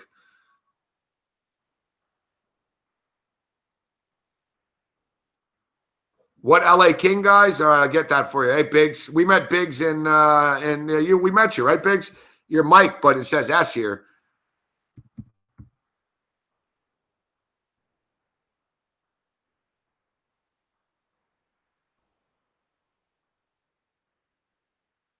LA Kings up 3-1 right now. 8 minutes remaining. Scoring. Michael Camilleri scored in the first period. Third period goals here. They're Adrian Kempe and Michael Camilleri with his second goal of the game. 4th goal of the year. Camilleri with 2 goals. So, hey, we'll take a quick break. We'll come back in a few minutes with some closing thoughts. Try to close out with some winners here. Be nice to get this home, guys. Boom. We hit the Kings. We hit the in-game over 3.5. We're at 4 here right now. We're going to hit the New Zealand Breakers and the over tonight. Tomorrow, I like the Memphis Tigers over the Houston Cougars football plus 3. Oh, sorry, Biggs. My apologies, Biggs. I appreciate that, Charlotte. You know, it's funny. We met a guy named Biggs. I didn't click your avatar, but your little picture, you sort of look the same. We met Mike Biggs, though. Remember Chris Edge from LA?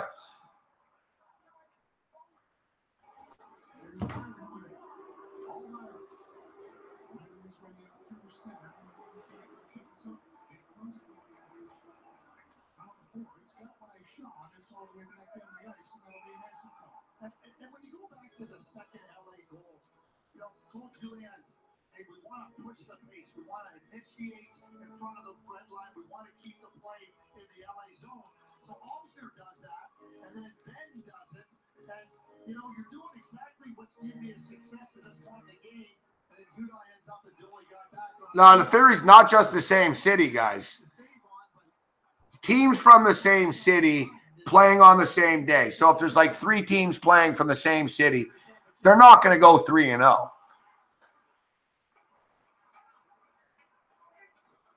And like I said, if it's a loser sports city, you know, they'll probably be 1-2. Like Boston. Boston's a good sports city. Like they'll go 2-1 more often than not.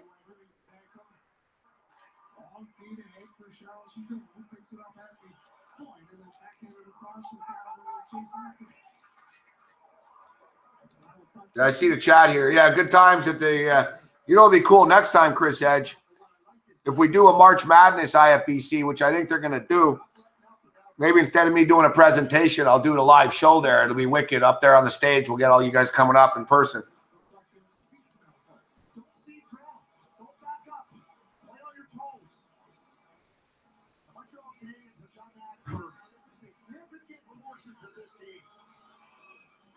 I know you point out what the standings could look like if it remains the score, but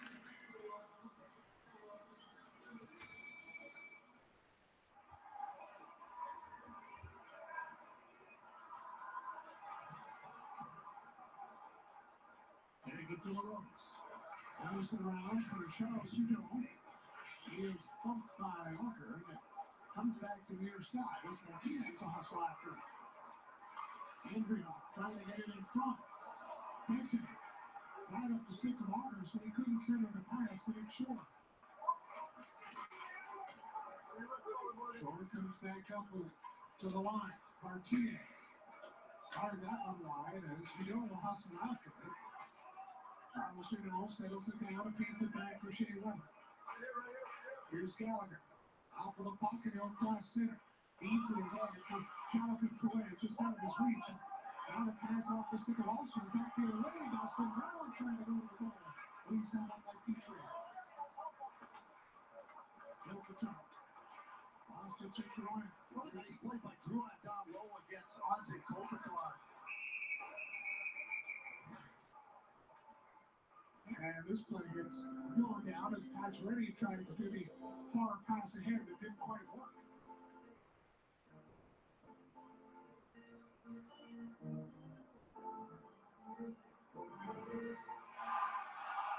I think they put the face off at center ice here, and I'm thinking it was going to be an icing. It wasn't. There's also that one fired down the ice, and that one is icing, so it'll come all the way back to the Canadian zone.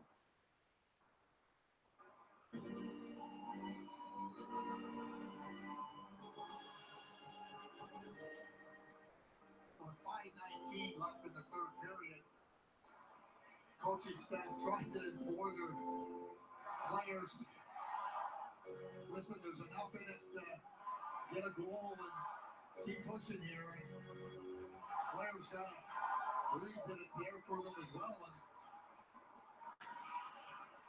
based on the way they've been playing this entire game, I think they certainly believe that they can as well.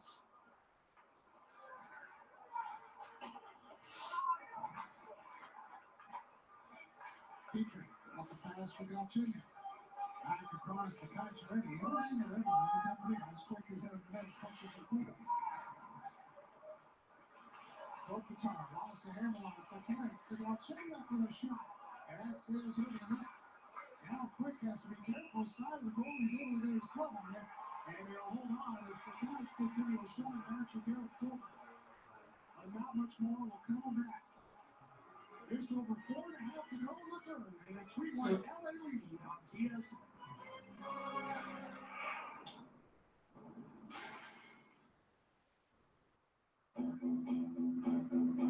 Call of Duty is going back to World War II. We gotta get the guys back together. You busy? No. Let's go. What? All right. Who's next? Garcia. We'll never get Garcia. He's got himself a wife and kids now. I think we got so long. Okay, I guess we got Garcia. Rated M. Pre-order the bundle now.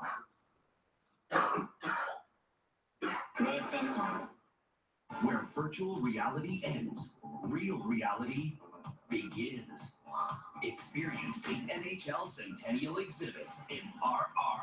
When you're looking at Sidney Crosby's gloves, you're looking at Sidney Crosby's gloves. I'm looking at Sidney Crosby's gloves. How?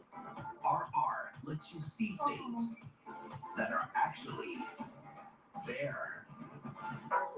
Real reality, only at the Hockey Hall of Fame. There was a time when people weren't listening. A time when your car was just food coming out to say hello. But times have changed. Fisherman's friend, suck it up. There is something about Guinness that reminds you. Yeah, for sure I will, LA, for damn right. I used to live in LA, bro. I lived there 3 years. Lived in Hollywood for 3 years. I know LA. I'm a fan of LA. Maybe I'll end up living in LA one day again. I'll be honest with you, if I was rich, like if I made it big time and I had money and I could just, retire anywhere, I would live in LA. To me, like that's the like if I had the money, like ideally, like we were talking about that the other day, where will I end up retiring to? We were talking about Vegas, Reno, Tampa, like sort of these cheaper type places, But yeah, if I had the money, man, if I had the money, I'd be living up there. I'd live up there in the Hollywood fucking hills. Nice and simple. I'd like that. Right up there by fucking, Sunset Strip up the hill. One of those nice houses up there. What kind of strain was I blazing?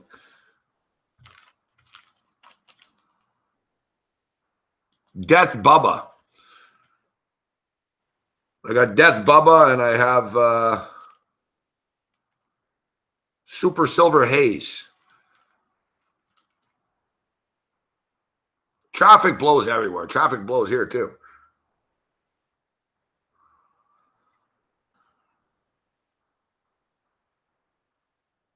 Listen, guys, I've smoked weed in California. I've smoked weed in BC. It's good weed. Like people that are like, oh, it's better weed here. It's good weed either way.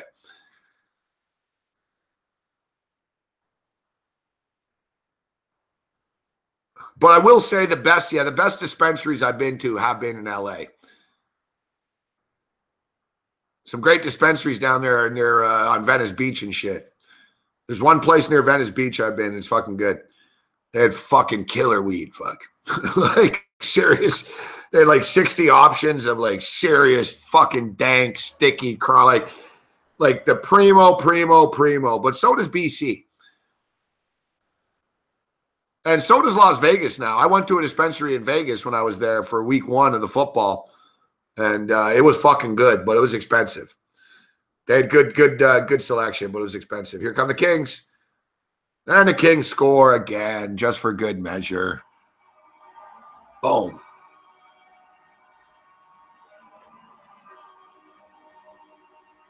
Yeah, it's true. They like the fucking butter and all that shit. And the fucking dabs. I don't do that. I just smoke weed. 4-1. We got it. Told you the Habs would fall apart. All right, yeah, we're ending the night with a couple of wins here, SB. Are you going to do a video about this? Hey. Except I don't have as much money on this stuff, but I'll take it.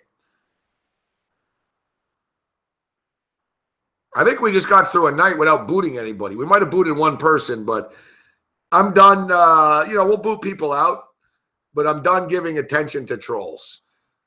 I'm not going to let them hijack and hold up the show. If somebody's in here talking shit or someone's a troll, we'll just boot them out, get them out of the way fast. And like tonight, I booted someone without even saying anything. Just boom, gone. That's the best way of handling these fuckers because they like attention. All right, guys, I got to get out of here. It's getting late on the East Coast, and I got a radio show live at noon. If you want to check me out, I'm on the Fantasy Sports Radio Network or iHeart Radio, Red Heat and Rage Radio. You can listen on fantasysportsnetwork.com. Check out all the boys tomorrow on SBR. Some great, they'll be breaking down the game tomorrow, and I'm sure every one of them is all going to take the Chiefs tomorrow. I'm taking the Raiders. I don't care what people say. I know. I'm aware. I'm aware that Alex Smith is 9-1 against the Raiders. I'm aware that Derek Carr is 0-5. I'm aware the Raiders have looked like shit the last 4 weeks. I'm aware. I'm aware. I'm aware. I was also aware that the New York Giants were going to lose by 52 points on Sunday night against the Denver Broncos. You don't bet on what happened last week in this league, boys. You bet on what's going to happen this week. And what's going to happen this week is the Raiders are going to fucking cover the number tomorrow night. And they're probably going to win the game outright. I swear to God, guys, any fucking time. Tomorrow, log on, SBR, Vegas Insider, covers.com. I guarantee you're going to read all these fucking trends tomorrow about how, like, Alex Smith is 10-1, the Raiders are 0 this, and blah, blah, and not. And there's going to be 19 trends to tell you to take the fucking Chiefs. And I swear, every time that you read that shit, it loses. Fuck. It loses. I saw a thing on covers.com the other day. The covers consensus picks are only hitting at 30% of the time.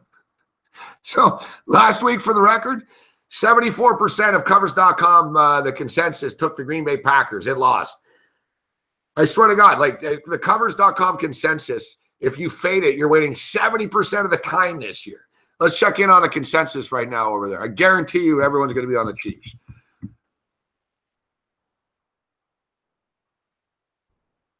%. So it's the largest one of the week, I bet. No, 78% on the Panthers. I don't like seeing that.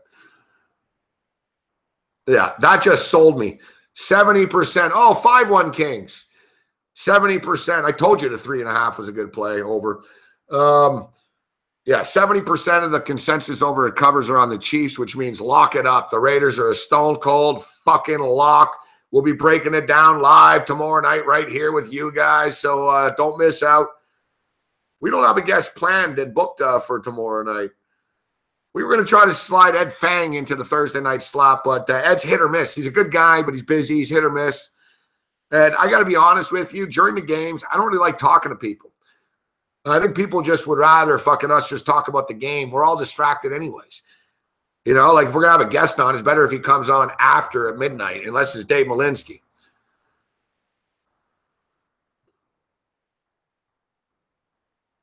Johnny Kicknuts in LA as well.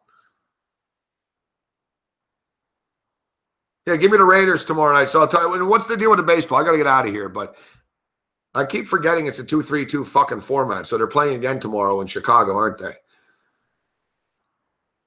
To be determined versus to be determined. Who's pitching tomorrow? How can it be to be determined yet it's plus 136 for the Cubs?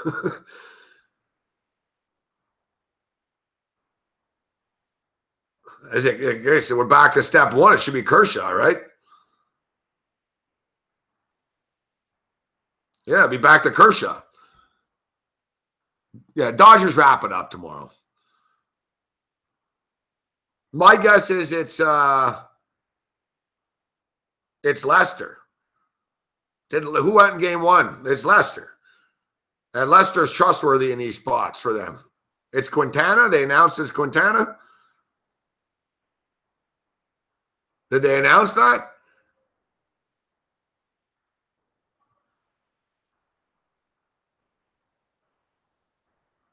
Didn't John Lester pitch? Who pitched in game 1 of that fucking series?